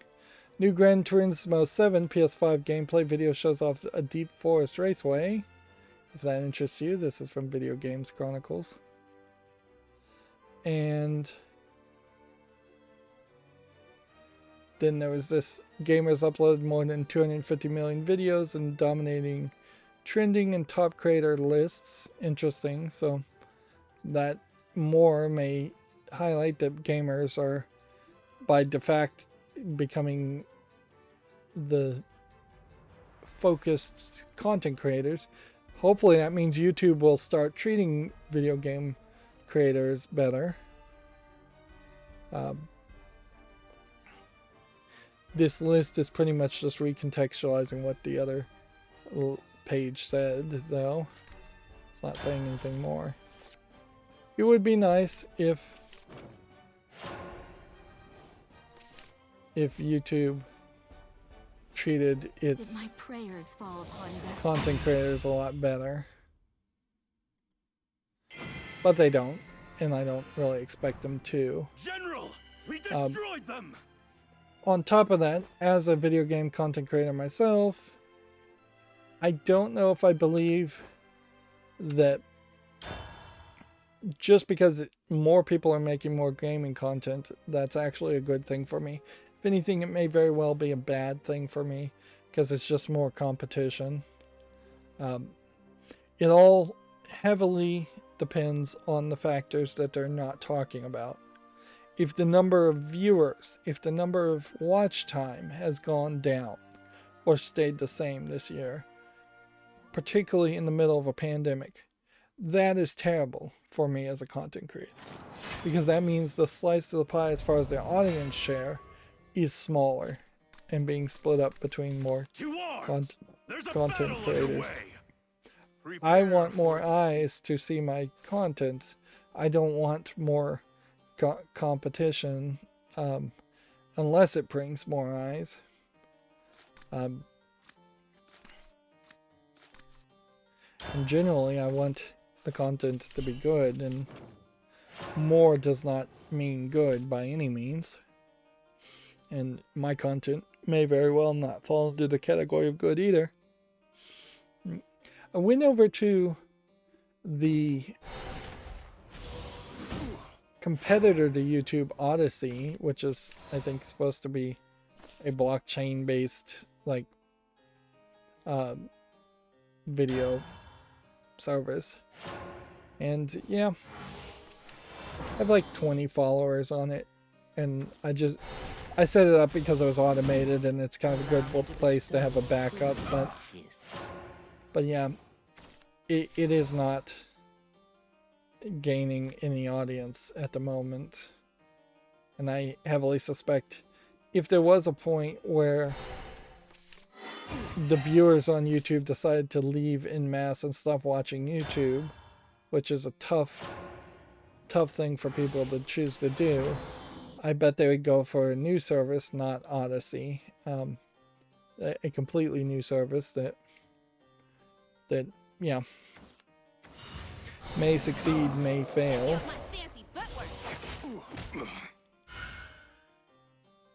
But yeah, it probably would be nice if YouTube was not the YouTube that it is now. It needs some major changes in its leadership and how it does things. I think every content creator has made that abundantly clear. It's not even a case that they can't please them all. It's like, it's a case that YouTube doesn't please any of its content creators at all, or really even please its advertisers that it sells ads with, or really even please the biggest of content creators. Like,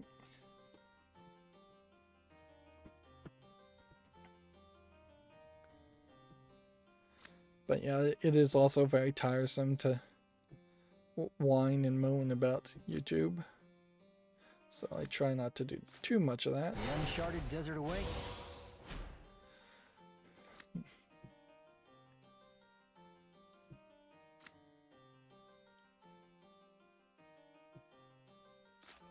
This town is good folk for breakfast. March on! I ain't dead yet. Hands up! I'll see you in purgatory. Let's see. Moving on, Gametsu says another Eden, the cat beyond time and space, X Chrono Cross crossover has been announced. Which, I feel like this Another Eden, the cat beyond time and space game was just barely announced. Or maybe this is the crossover that we heard about a while ago. Seems like you're really just getting Chrono Cross character skins. That's about all I would expect.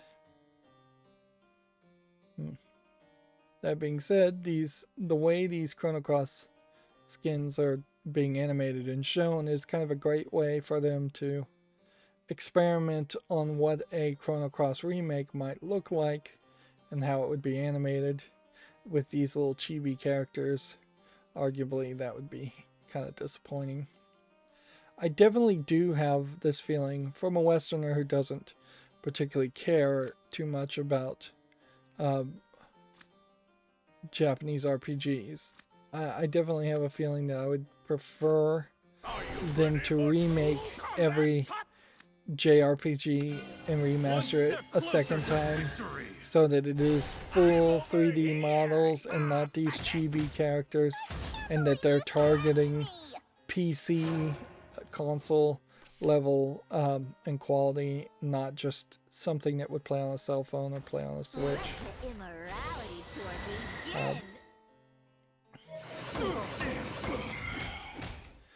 That's an example, by the way, of why you want every tab, if you can, in Chrome to run in its own thread, even if that is demanding on resources, possibly a little bit more than normal, because I did just have to straight up close that tab from YouTube.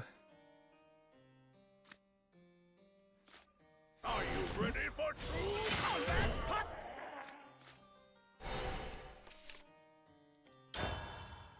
Moving on, Virtua Fighter 5 Ultimate Showdown DLC Yakuza Series Collaboration Pack has been announced. Which, okay, sounds interesting, but as a skin pack, as interesting as any skin pack is. Gamatsu also has the Gran Turismo 7 Deep Forest Raceway gameplay, which, honestly, if we just look at a little bit of this, it doesn't seem like it's really that much different to be racing in a deep forest if you're on a track, and the vast majority of the up-close textures that you're going to see are going to be track and just the edges of road. A challenge! When you get closer to this point where you're seeing things different, then maybe the deep forest would have an effect a little bit more. The idea of going through tunnels and under overhangs is interesting, certainly. I noticed in some of the racing games I've played in the past, you do tend to see the same thing over and over again, but it often doesn't matter because you're just focusing on racing anyways.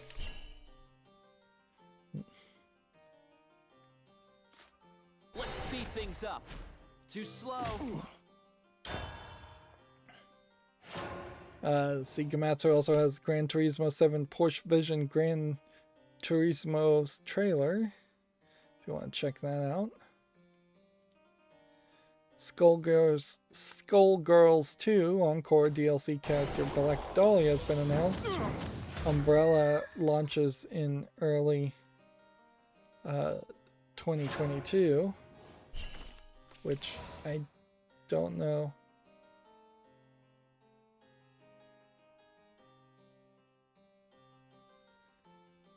I don't know if Umbrella, yeah, Umbrella here is a different character than Black Dahlia as far as characters.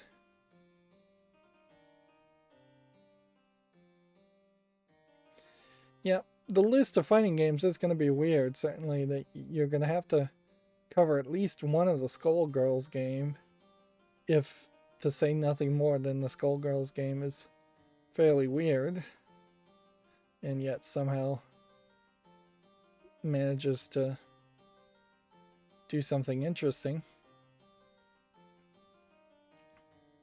In a lot of ways, Skullgirls is doing the exact thing I've always wanted to see done. I need more fear, more terror. Got a job to do. Which is the idea of My loyalty is ironclad. This is our last push. Harder armor, stronger armor. I Steel think I'm yourself. gonna lose here. My armor's been pierced. I'm still gonna lose. Like, the idea of doing your own art style and just not trying to conform to the standards and the norms is exactly what I want to see in most games, and yet in the case of Skullgirls in a fighting game, it often gets punished and not rewarded like it probably should. And that's why you very often see the same generic archetypes and characters, Mortal Kombat in particular, doing the same 60% of characters over and over again. Street Fighter doing the same characters over and over again. Sword deserves a pointed response. Get out of my way! Like there's not a good example, I think, out there like Borderlands is for first-person shooters or RPG games, where they did a different art style and were well received because of it. I don't think there's something like that in fighting games. The best you could make an argument for, I would say, is probably when you do a fighting game that is just all the female characters and you go a little bit more lewd on it. That's going in a different direction, at least. Allow me to bestow But even that's not kiss. a full 180 from a standard fighting game. Like Sakura from the Street Fighter series, for instance, is basically in Sailor Moon cosplay as her default outfit. And arguably most of the Street Fighter characters are in silly outfits, and that doesn't feel off or weird.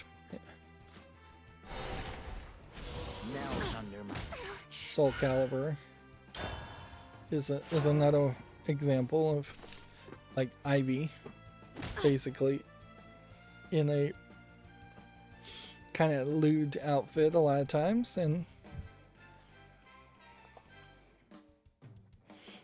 that's fairly established as standard.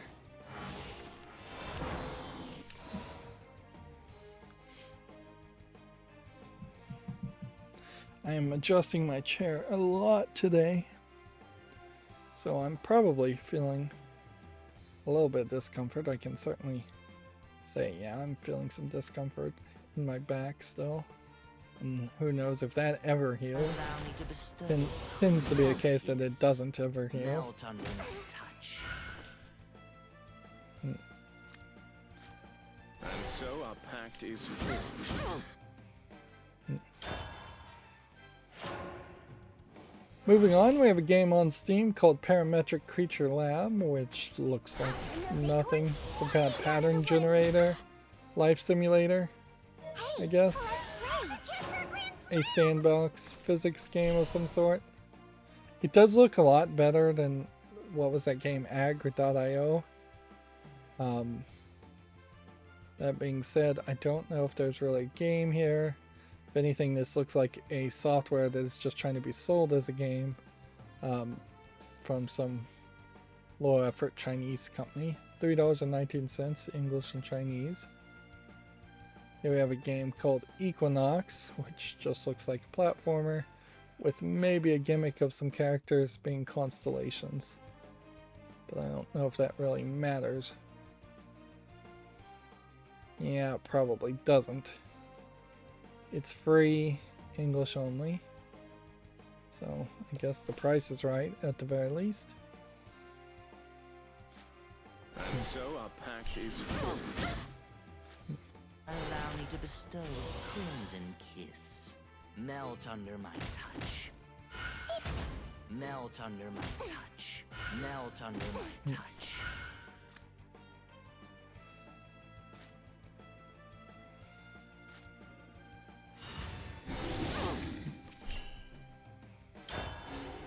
You have summoned the blade of purgation here. Let's see.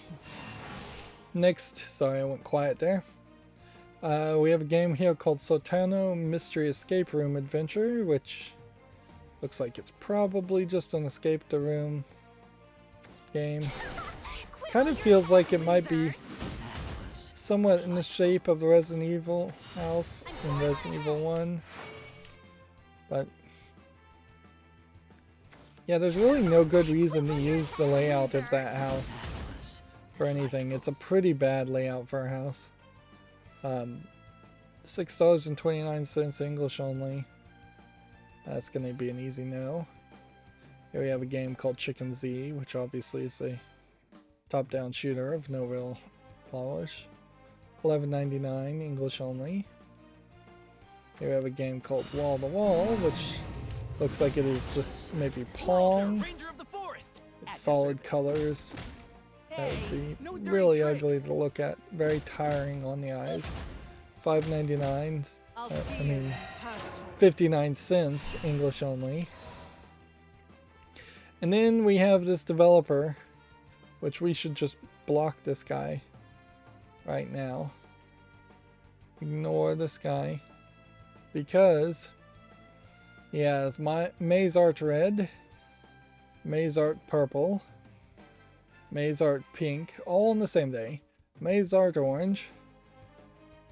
Like, so that was like 5 different variations of the exact same game. I'm the most fabulous demon of them all. Out of the way! Out of the way! Out of the way!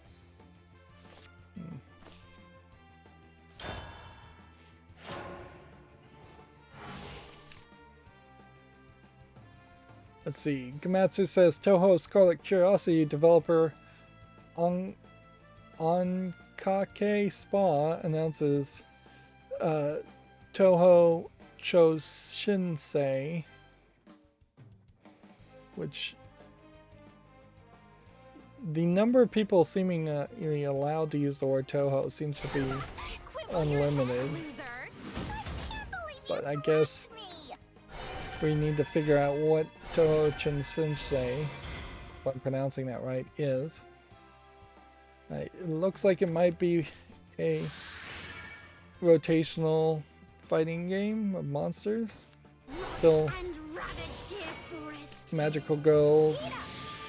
Seems like it has a top-down hack and slash element too.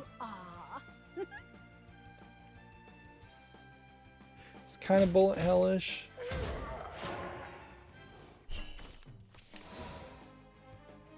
Seems to have dungeons. I don't know if I would fully believe that there's enough polish in this game for it. It also looks like it might be a mobile phone game with a very big heads-up display all over the place. But yeah, it looks like there's an attempt to have a polished game here. This isn't just half-assing it.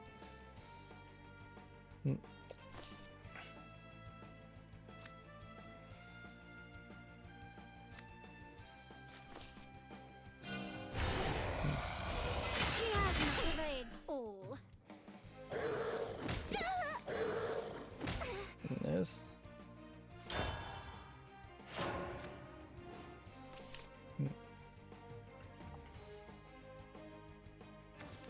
DNF Duel has a Ranger trailer too, so they really are just releasing a new trailer for a different character every day. It's probably run out of steam after a week or two. They can't have that many characters. Gamatsu has this week's Japanese game releases. So, Angry Alligator, Crisis Remastered Trilogy for the PS4, the Halo Infinite, Monopoly and Monopoly Madness for the Switch. Interesting. But I'll want to see if the review is good on that, because if it tends to be that Hasbro games kind of suck, but on the Switch it might be a different case. Monster Rancher 1-2 DX World's 25th anniversary, Sakuna of Rice and Ruin. Best Price seems to be a re-release. Rico London. Haven't heard of anything called Rico London. Street Fighter V Championship Edition All Characters Pack for the PS4. Some of these are re-bundles for sure. And Veils the Phantasm Soldier Collection, plus YouTuber's Life 2. And then there is a longer list of of software only releases, non-physical. Nah, I don't want to play that. I'm the most fabulous demon of them all. Out of the way! Out of the way! Out of the way!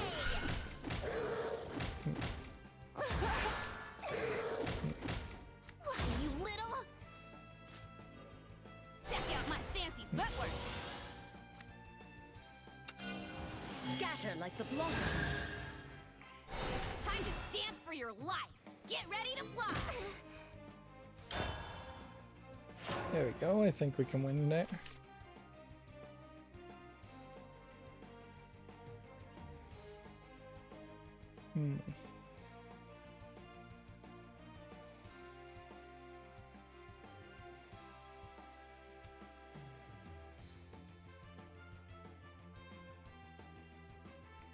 Well, Play Asia doesn't seem to want to load these images. But I haven't had any other network problems. Not a single frame drop or a network issue. So that very possibly is just ad blockers stopping these images from loading. May happiness be with you. You're finished! This is a Play Asia listing, and I don't go to Play Asia that often. This may very well be the first time I've been to Play Asia. So there is a new Monopoly game for Switch coming out, and it doesn't seem to just be the regular Monopoly. Seems like it is. Maybe you got a different couple of gameplay mechanics. I believe you slapped me!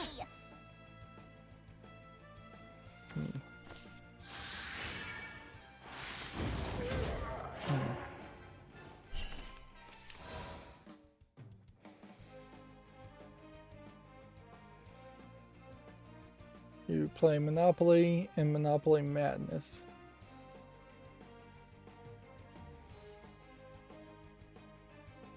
And I feel like the Monopoly Madness variant probably is just almost like a Mario Party action game.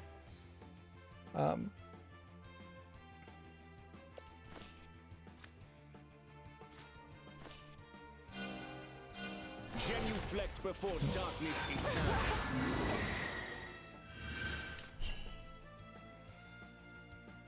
Okay. The truth lurks in the dark. Let's go and play this one.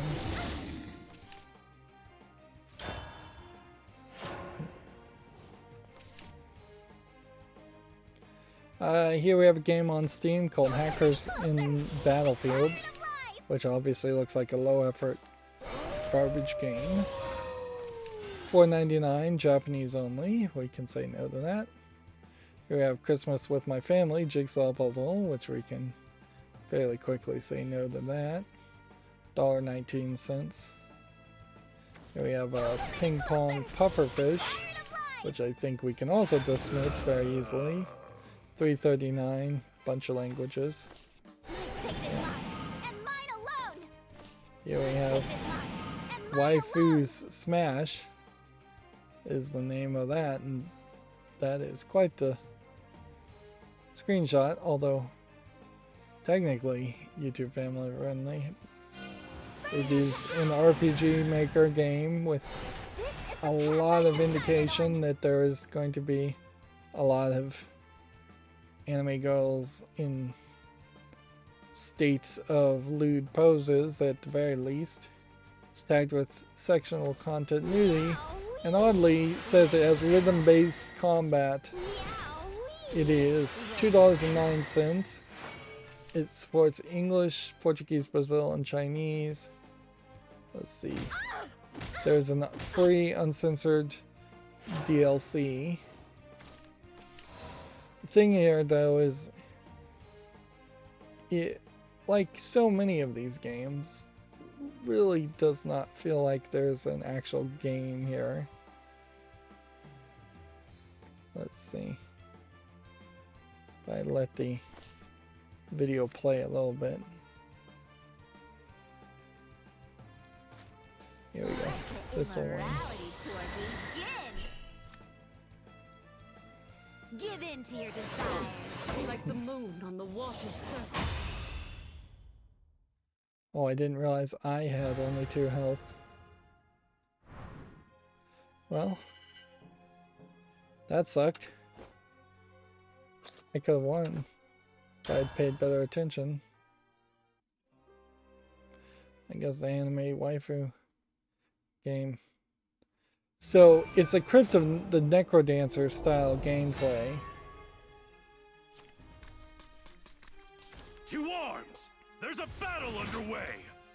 Mother, And so, father, yeah, I would say come on. at least 80% of this game is all going to just be Crypt of the Necrodancer, and then you get some live 2D sort of moving images of anime waifus here and there, but even the main protagonist as a character is drawn completely different and way worse than the waifus are. So it's like a completely different artist who made the game versus who put in the adult content.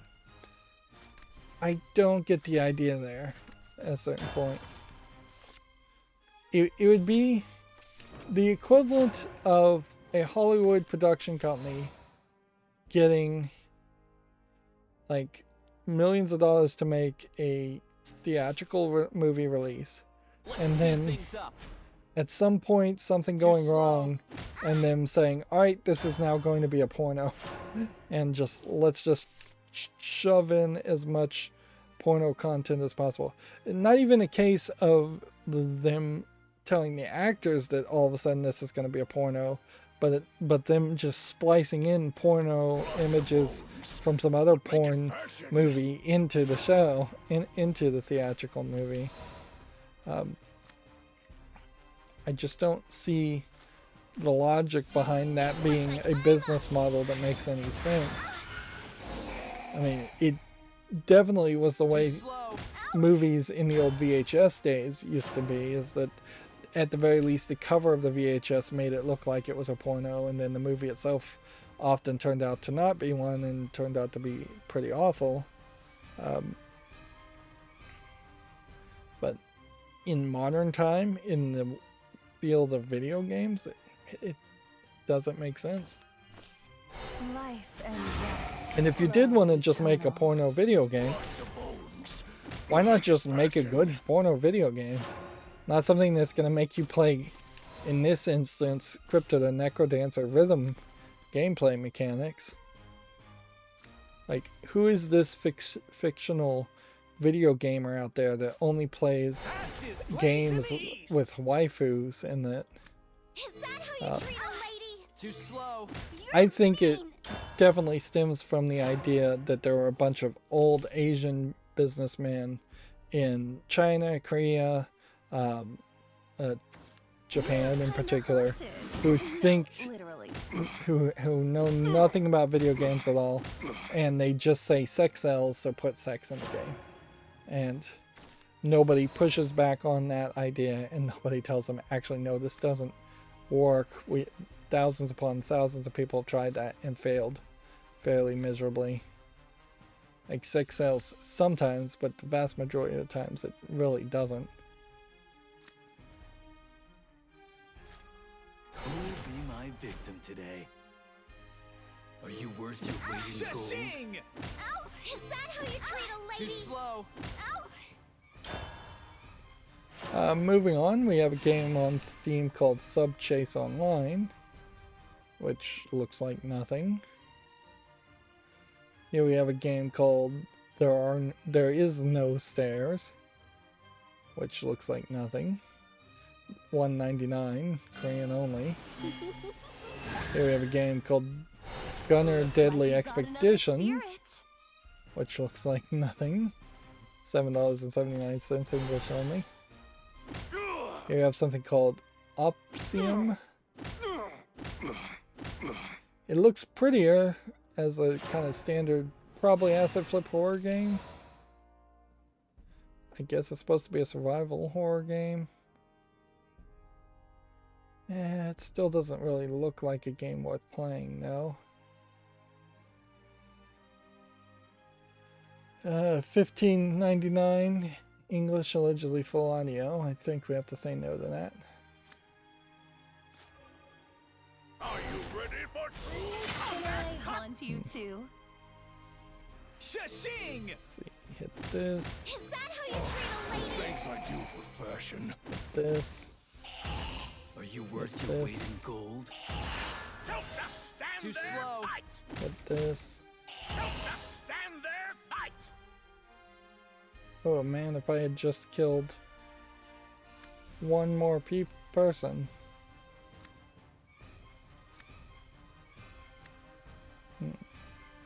Pathetic! If I had just killed one more of my guys, which probably would have been doable, I could have evolved this to win. We'll see. You gotta do 1 damage to me and that's it.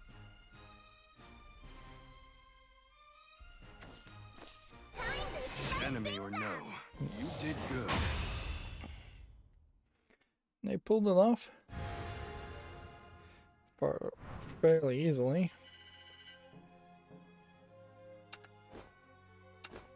There definitely are times here where I'm close to winning, and if I just played better, I would win. Not to say this deck doesn't need some more tweaks and improvements, but it has a good starting point. Let's see. Gamatsu says BlazBlue Central Fiction for PC and BlazBlue Cross Tag Battle for PS4 and PC are going to add rollback netcode in 2022. I'm sure people that play BlazBlue will be very happy to hear that. I saw a review of the Nintendo Switch Nintendo 64 controller, There's a and battle underway! I put my this all into YouTuber every compared shot. it to 2 other controllers that are somewhat similar to the Nintendo 64 controller and said that of the 3 options he covered, the Nintendo 64 controller was the best, but there's still major problems, particularly with the stick, the thumbstick of the Nintendo 64 controller, that were not really addressed when Nintendo made this new release. Feeling hungry? In particular, there were optical flywheels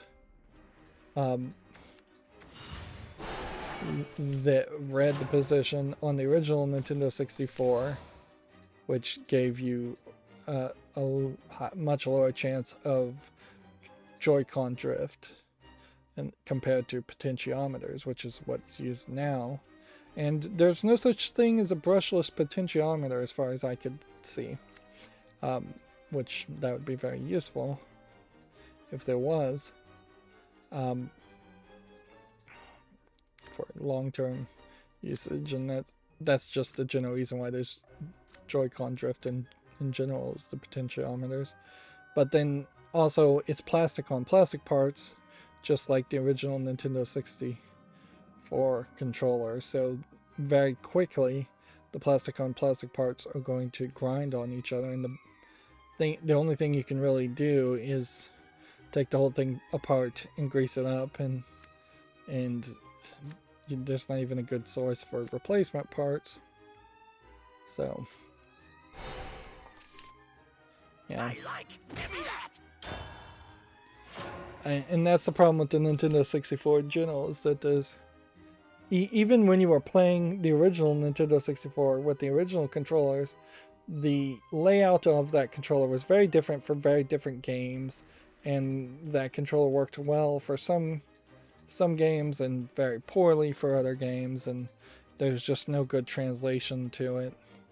At a certain point, I don't think kids in particular, or anybody, should care about playing Nintendo 64 or Mario 64 or any Nintendo 64 game with a Nintendo 64 controller. Instead, they should just remap the controls, remake the engine, just remake the whole game to make sense with modern controllers and modern layouts. It wouldn't be that hard.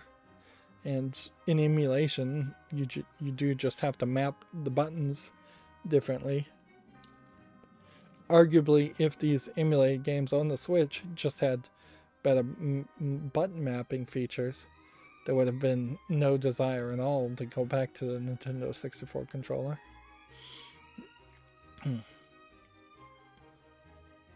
Moving on, Gamatsu says Guilty Gear Strive DLC character Bacon has been announced. I guess that's Bacon? B-A... Yeah, I guess Bacon might be the better way. I doubt it's really Bacon. And Guilty Gear Strive is yet another one of these games that makes it really hard to justify going back and trying to like fight. Play Street Fighter 2. There's no actual gameplay footage, it's just a teaser trailer.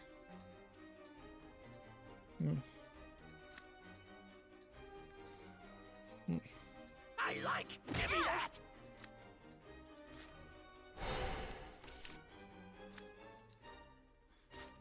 I shall clear us a path.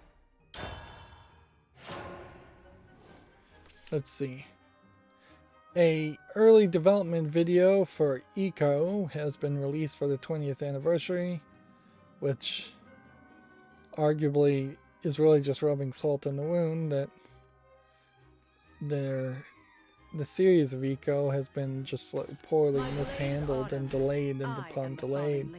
Like they really haven't promised anything more as far as the Eco series anyways, but like the remaster didn't really satisfy a lot of people, and it was a lot more colorful in this early video, I suppose. The sequels also not really doing anything for people. It's kind of, Eco is kind of a great example of a series of games that Sony should have had more teams on, put more funding behind, so that it actually got released fairly consistently as a series. Maybe it would have burnt itself out and people wouldn't really care about Eco, but the series that did burn themselves out, like Mortal Kombat, is kind of a great example. There's been 10 Mortal Kombats. People are fairly burned out of Mortal Kombat, but I guarantee you Mortal Kombat's made way more money than Eco has. So as a business decision, if there was an Eco 2, 3, 4, 5, one coming out every 4 years, even if they weren't particularly good, that'd probably be better. And comparing it to Mortal Kombat is probably an unfair comparison. It would be better to compare it to something like Fatal Frame, where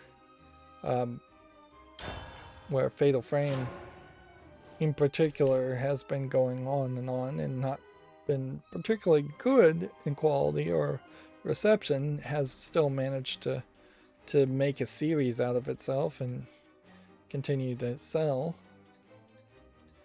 Moving on, Sega has trademarked Sonic Frontiers in Japan, and Square Enix has trademarked Diofield Chronicle, The Beast of Burden, and more. It's weird to have these pictures that are just text, certainly. A Switch game called Even If Tempest has an opening movie, which is a young maiden visual novel, an otome visual novel.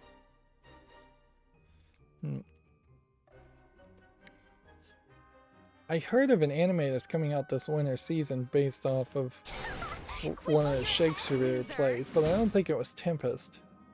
That doesn't mean anything though, because this could be a visual novel based off Tempest that had an anime previously, or didn't have an anime at all. Or just gonna have nothing to do with Tempest as in the Shakespearean play. Let's play. And these kind of trailers don't really tell you much. It could be good, could be bad. Could be mediocre.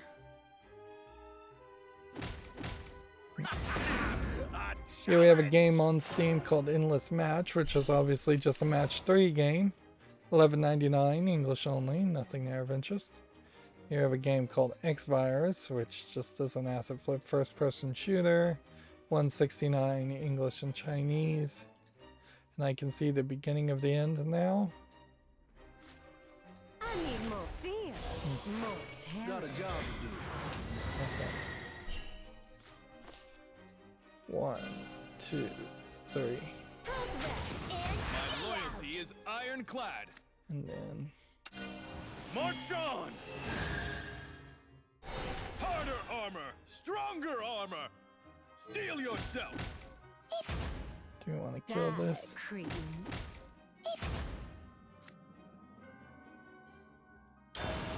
You little.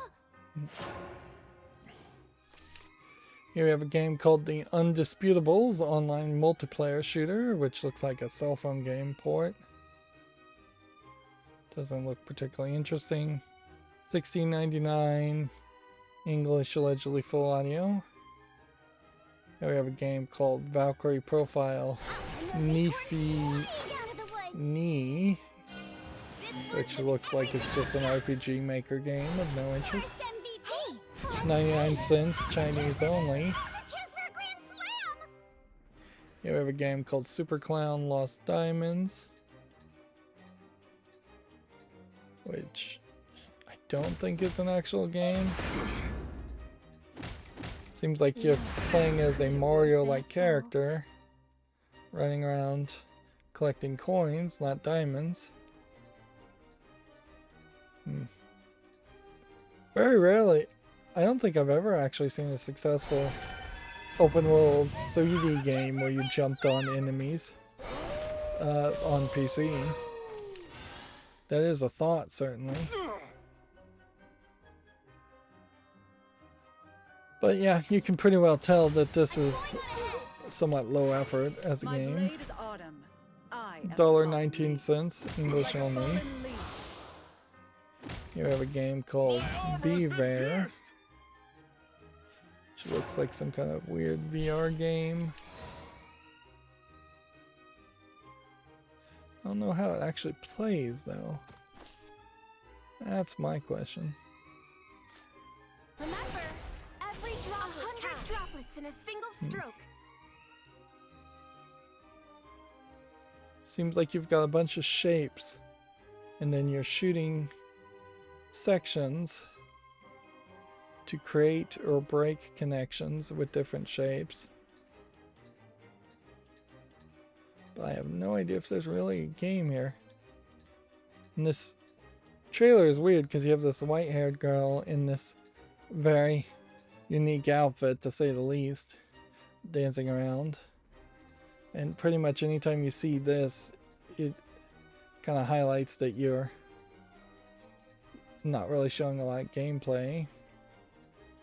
I'll give this a follow just to see some reviews on it. It's a VR game, so it would never get off the follow list anyways.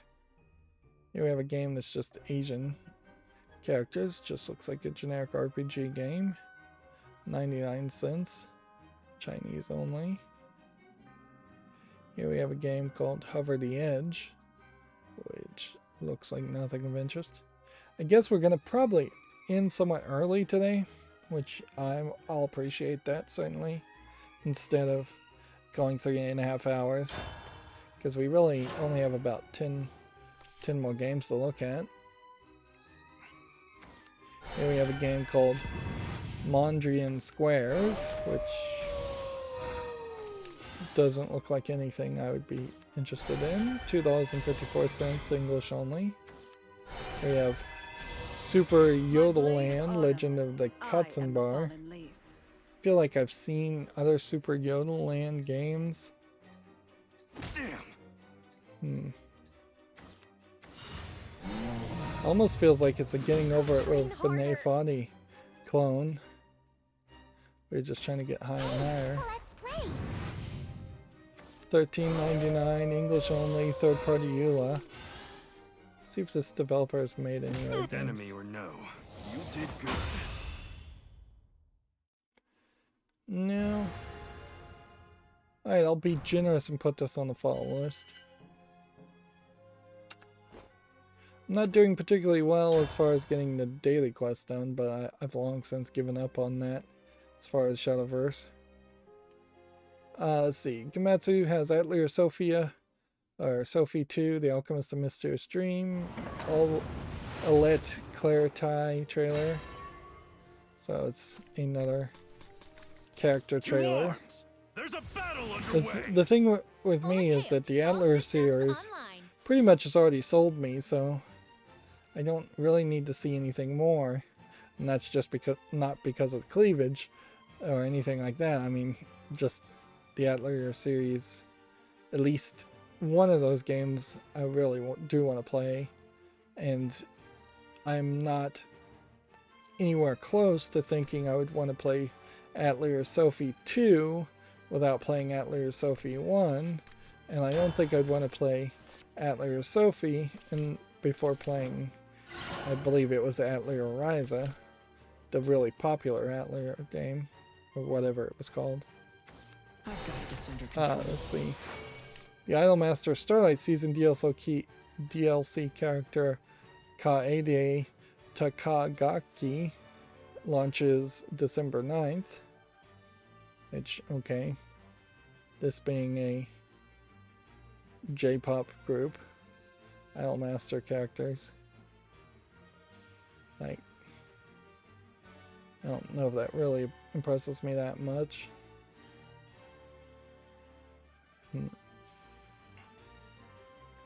It does feel like this Idolmaster game may have a little bit more going to it than just the standard rhythm gameplay elements, but I suspect not much more than that. Let's see, Horizon Forbidden West has another developer blog for combat and enemies. Really don't know if you need to once again see another developer blog. They're trying to build up hype on the game, and I can't blame them. But they kind of oddly are not building up hype around the story, which they've been fairly quiet about, or any gameplay mechanics, which would be new. So it feels like it might very well be a lot of the same as the first game.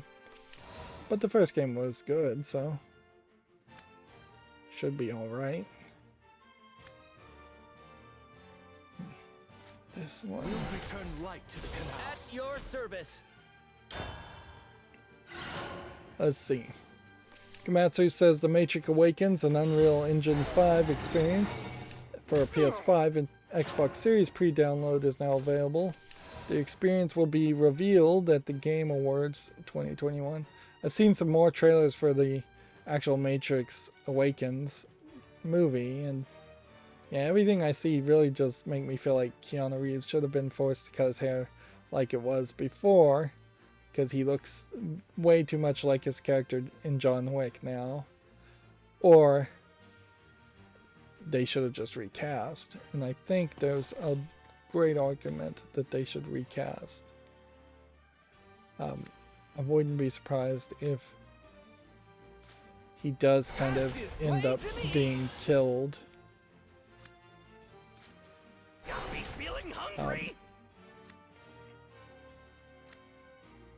But it would be weird for Neo to be killed in The Matrix Awakens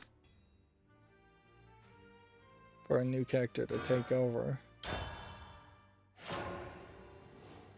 Even by the title, you pretty much know that You carry out your mission. The Matrix Awakens probably involves everybody waking up from the Matrix and doing something different. Wait! Is it over already?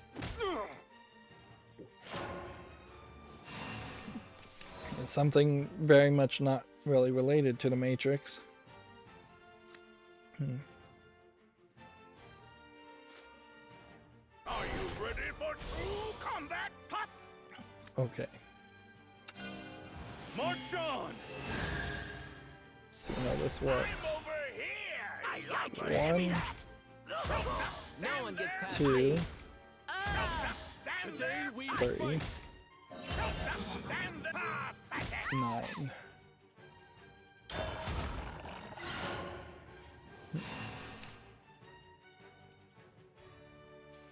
Let's see. PlayStation Now adds Celeste, Final Fantasy X, 10-2, HD Remastered, Grand Theft Auto 3, the Definitive Edition, and John Wick Hex, and Spitlings in December.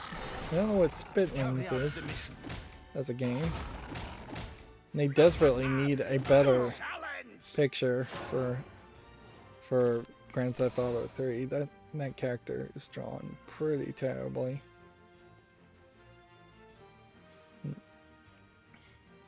I wouldn't be opposed to them redrawing covers for certain games and going back to the old ways where it was just straight up lies as far as what was depicted on the cover of games.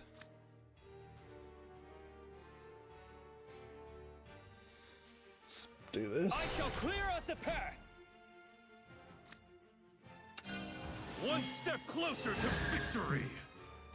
The second wind got to roam in style. Impossible. And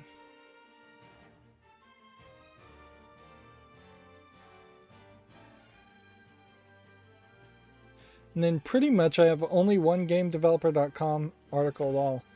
There's a report. Setting reflectors to reflect. The Activision Blizzard is laying off QA workers at Raven Software. The update here is employees had reportedly been told that the company was going to improve their wages. Quote, eliminating doesn't count as improving. Well, it probably improves it for the management quite finely.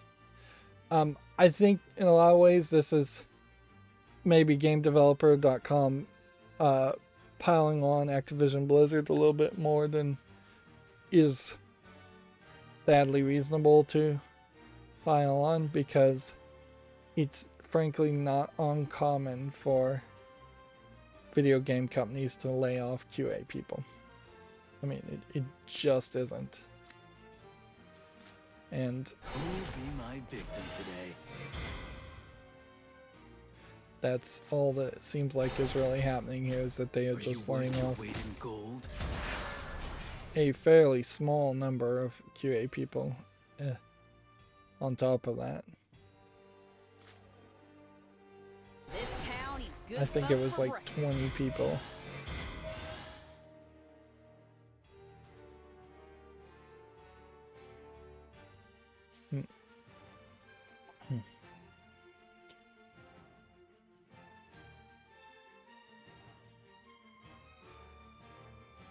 Hands up. Impossible. Yeah, the update here is Activision Blizzard spokesman says here, Destroy the world. we're growing, we're converting approximately 500 temporary workers to full-time employees, which arguably means they decided to fire 20 people who were really bad. Which that's really disingenuous. I could totally see a manager going, all right, we have 520 employees. We want to make them all full-time employees, but I can list off the top of my head 20 employees that are so bad we don't want to turn into full-time employees, so we're going to not extend their contract. That's not even laying them off. That's just their contract coming to an end. They kind of know, even though I fully admit and agree that it's not fair that anybody can be employed temporarily or on a contract that runs out and isn't just automatically renewed. And I'll agree with that idea, certainly. This seems like very standard business. Like, you would see very similar actions and ways of doing business in any field, in any corporation. There's always going to be people that that are not worth potentially keeping in the long haul in that position. And even if you are just looking at the cold hard numbers, yeah, it is mathematically worth it to fire 20 people to then give full-time employment to 500 people. It's totally worth it for society in general. It would be arguably worth it to fire 499 people to give full-time employment to 500 people, because that would be the shift, is that you've got a bunch of temporary employees that are supposed to be working less than 40 hours. Technically, I think in most mines, closer to 20 hours. And so if you're going to get them to 40 hours or more, then you, 40 hours a week, you could get rid of half of them and then shift that workload to the now full-time employees. And that still feels like that would be worth it. Even if it was you fired 500 people to give full-time employment to 500 people, that's still mathematically sound. It's articles like that when you don't wait for a comment, when you just rush to publish and get something out there, like GameDeveloper.com did. That's where you lose your credibility. That's where you sound like a pearl clutching, biased source. There's just sensationalist journalism. It makes the author of that article sound like they've never worked in a business, not even run a business or been a manager, that they've just never worked in a real business in their life. And that they can't do math, just basic math. And sure, if this was, if you were going to tell me GameDeveloper.com was just straight up a socialist or communist propaganda news source, and that they are just pushing for like communist style full employment whether you want it or not, then okay, I guess I would see your point there. But they should be more outward if that is their perspective, which I don't think it really is. I think they just are looking for sensationalist journalism and clicks, and He's feeling hungry. Are kind of ridiculous about it. Once again, the idea of universal basic income really should be accepted and pushed by everyone. But in the case of being a QA worker for a video game, it would make so much more sense to be that kind of job. If UBI existed, I could see myself dipping my toe into that field, like just being a video game debugger. I'm certainly qualified, or at least I think I'm qualified to do that job. I almost certainly am. But I would never do it if I had to do the level of hours that they tend to want QA people to work, with the level of pay that they tend to give QA workers. But if those were no longer issues, where they could offer less hours without having to pay overtime because of UBI, which that might very well be the trade-off, is that they implement UBI and then overtime requirements get changed in a balancing act, as far as federal overtime hours.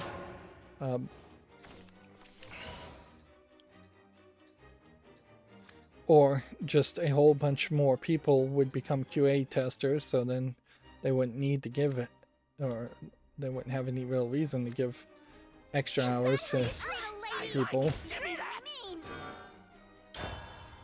QA in particular would make a lot more sense if instead of them having 500 full-time QA workers, if they could pay 1,000 people a lot less to QA test their game, they'd get a lot more varied feedback, and that might help them as far as QA goes. Although, also, I think QA would very quickly be realized as the burger flipping style job it is, that most people don't actually want to do, and not for very long at least. Moving on, we have a game on Steam here called Fast Fruit, which looks like nothing. I guess it's supposed to be a Pac-Man clone. Sorta. $3.99 English only. A show of bones is a show. Here we have a game called Sin Bearer's Tactics, which I think is probably an asset flip game. Yeah, I'm not seeing a lot of polish in any of those screenshots. As a positional placement RPG game. $9.99 English and French. Here we have a game called Stellar Monarch, which looks like nothing. No, I really should have done a Lego over the weekend, come to think of it. They just announced yet another expert building set. Stellar Monarch 2 is $22.49 English, allegedly full audio. That's definitely a no. We have Dual Art Drawing Game, which doesn't seem like the images want to go forward. Yeah, I don't think there's anything here of interest. $8.99. Can we win here? Yeah, we once again just gonna fail. I bring you the stars to make a wish come true. A star for you too. Is that how you treat a lady? I like. Give me that.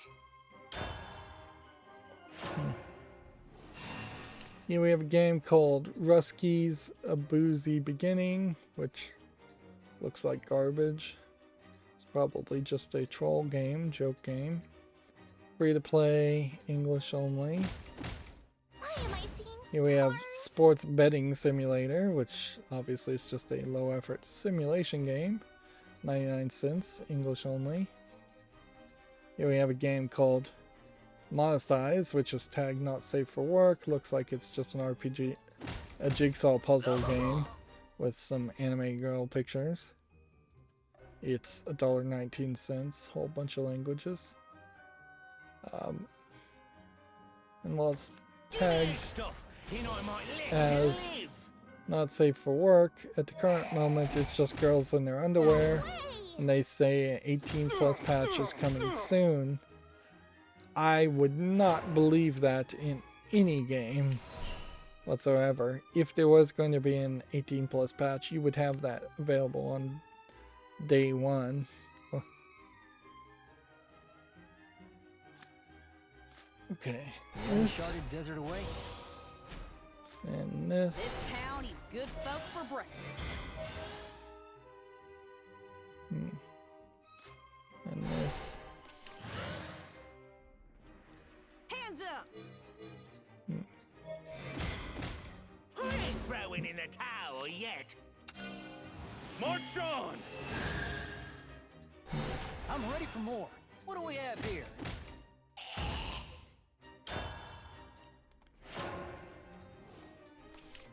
Here we have a game called Ion Axia, AXXIA. Looks like it's just a low effort space game. Yeah, nothing I would be concerned with. $7.99 is fairly expensive also. English Best of luck to only. you. Here we have a game called Paths in Danger. There might be something to this. I'm coming for you. It looks different at the very least. It's early access, $15.19. English allegedly full audio. I'll put this on the follow list and see if people review it. We have a game called Kara Legends, which definitely doesn't look like anything. Yeah.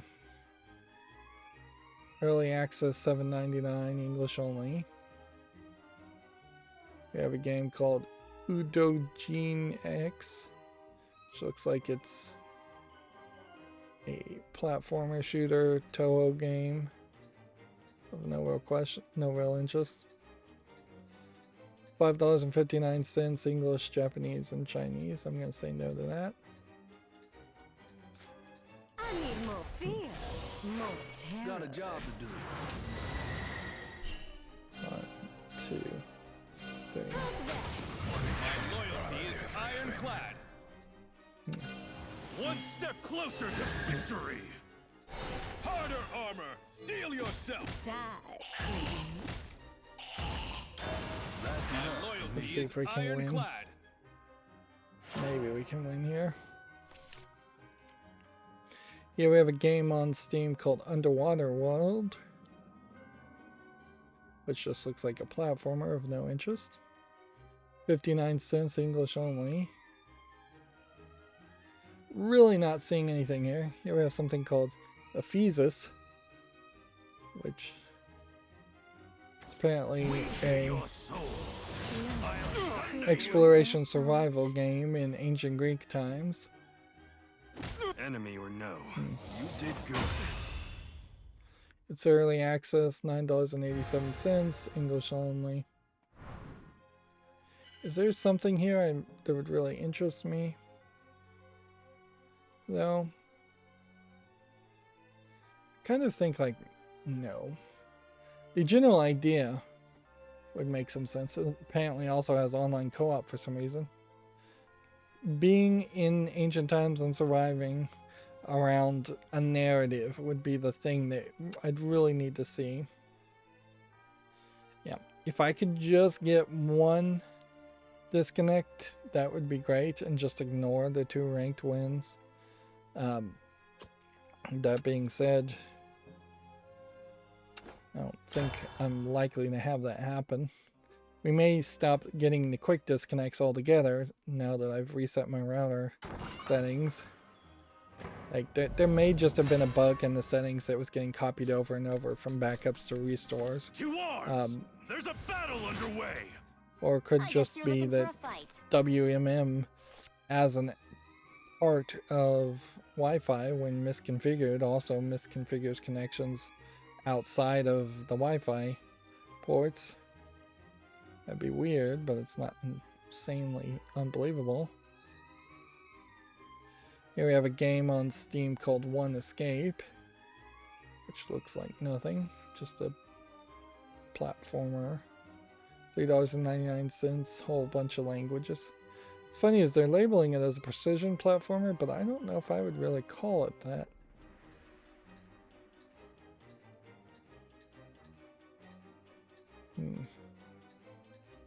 Yeah, maybe. Yeah, I don't think I'd quite call this a precision platformer. But whatever. It still doesn't look like a good game. Here we have a game called Icarus, which is already mixed, so I think we can say no to that. Which is a shame, because it kind of looks interesting. Let's see. Single player, online co-op, whole bunch of languages. Let me just reload the page and see if the reviews have improved any. If it did, it barely improved. It's not labeled as early access or anything like that, so I'm going to have to say no to that. Here we have a game called Togu Racers, which looks mediocre at best. It's a racing game, $14.99, English and Japanese.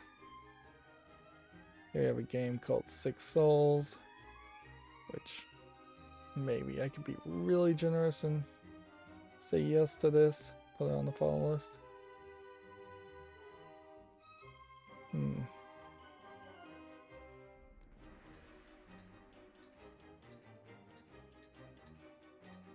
I'd probably not want to play something like this. It's $3.99, several languages, but I'll put it on the fall list anyways. Here we have Eliza Dragon Hunter, just tagged as a Souls-like. I assume this is probably an asset flip game, but it does seem like it has some polish to it, although in a lot of ways I guess I am getting blinded by the dress-up elements and different outfits and armor and different screenshots.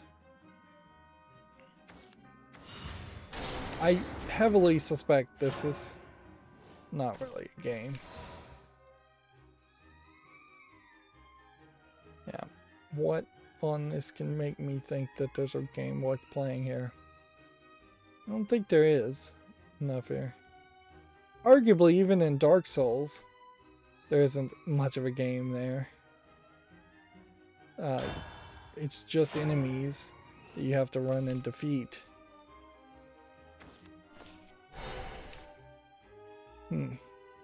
74 cents is too cheap. That's the nail in the coffin for me. Is that if this was going to be a good game, it would it would not be that cheap. English only is the languages. Here we have a game called Bounceables, which looks like nothing I'd be interested in. Free to play, English only.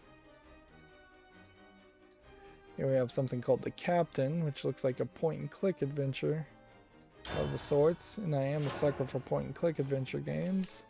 Although it also seems like it's somewhat of a strategy simulation games, running a spaceship. Alright, I'll give that a follow. $19.99 is fairly expensive. Several languages. But yeah.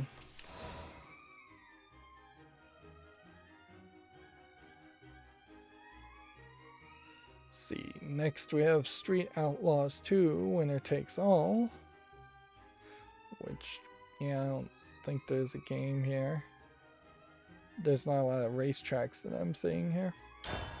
And I thought we'd end early, but really at this rate we're going to end up at 3.5 hours as normal. I'll give this a follow, just out of an abundance of caution. $39.99, English allegedly full audio. We have 2 more games. We have Happy Humble Burger Farm, which looks like it is a really weird looking horror game.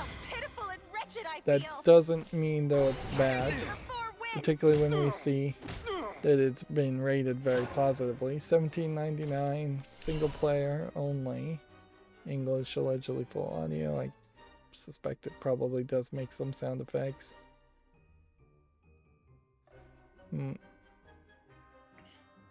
This very possibly is a game that some YouTuber has covered, and for its weirdness, that's why it's gotten so many positive reviews. But since I don't know that for a fact, I have to just take it on face value that since it's rated positively, it deserves a follow at least. Then here we have a game called Arbor Reel, as an arborist, I guess. It does look like it's several mini games around the idea of growing plants and trees. And there might be something to that idea.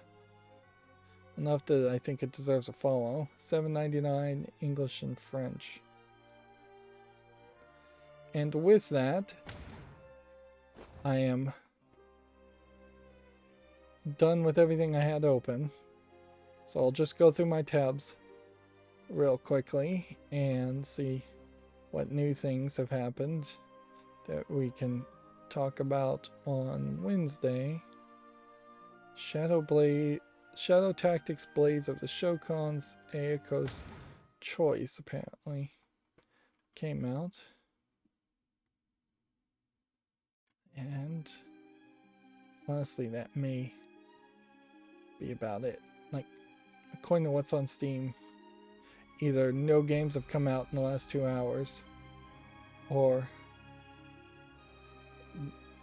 the what's on Steam is just bugged, or Twitter is bugged.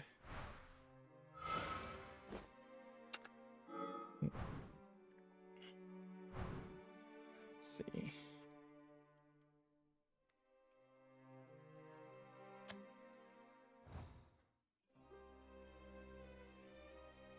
Now looking at GameDeveloper.com's thing, and I guess I have to play an arena run too, off screen. That's really the only thing that would make sense, because I'm not going to stream it. Yeah, nothing new from GameDeveloper.com either. Let's look at Gematsu.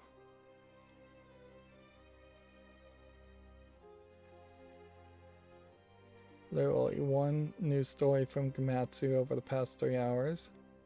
Let's look at Video Games Chronicles. Literally nothing.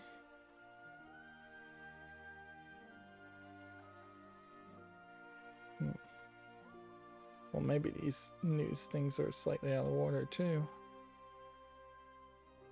Right, then one more tab. Let's just see if there were any other new tweets worth mentioning.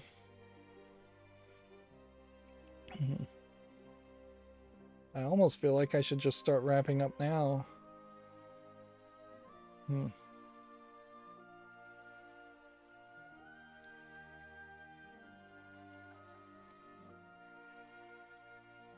Yeah, I'm wondering if I should even mention G4's reviews. Like, they gave Halo Infinite a 4 out of 5. I guess that's what they're tweeting. Which I guess they're still doing the out of 5 scale. Which it would make a lot of sense not to change it, since X-Play has had the out of 5 scale the whole time. But it is very questionable whether I care, particularly nowadays, about what is effectively still a mainstream video game journalist site, how they feel about video games.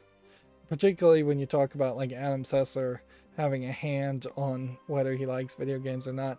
I'm not sure if I really respect Adam Sessler's opinion anymore, or ever should have.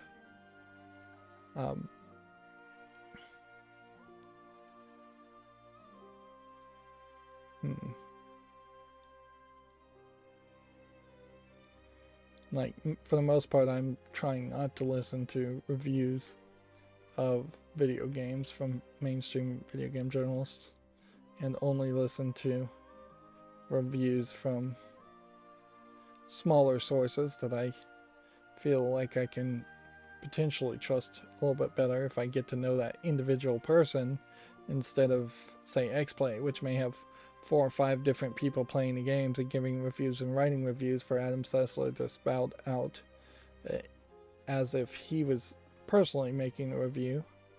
Although I think he does make some of the reviews. I'm fairly certain he doesn't make all of them. Okay, so the only thing we have left to talk about then was Call of Duty Warzone developers are staging a walkout today over job cuts. So 12 members of the Ravens QA team will let go on Friday. So you're going to have a walkout over 20 people. Fair enough. If you want to support those 20 people and you don't think it's fair, that's fine. There was a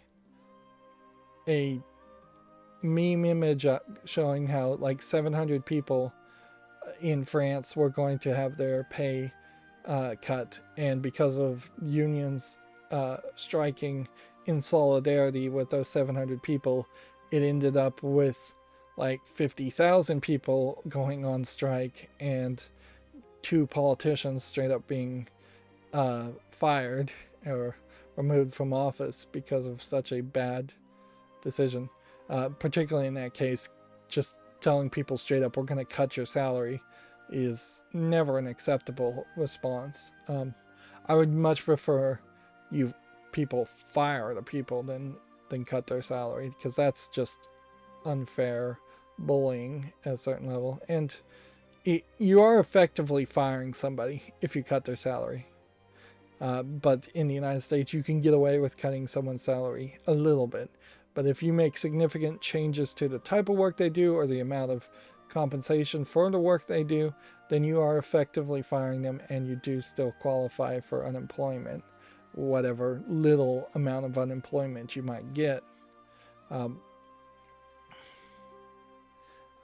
then the only other story here is Embark Studios has announced a game called Arc Raiders with this really blurry image. And that's it. So that's going to be it for this stream. As always, I ask you to like, share, subscribe, comment, and watch every second of my videos. If you want to friend or follow me on any social media sites, there's a whole bunch of links down below. My eyes don't hurt. I do recognize that, so I think I am on the road to recovery. I haven't had anything eye-related happen today after 3 hours, nearly exactly 3 hours of streaming. If you want to follow me on any social media sites, there's a bunch of links down below. And if you want to support me further, there's a link to Patreon, or you can friend me on Steam and get me a game off my wishlist. Thank you for watching. Have a good evening.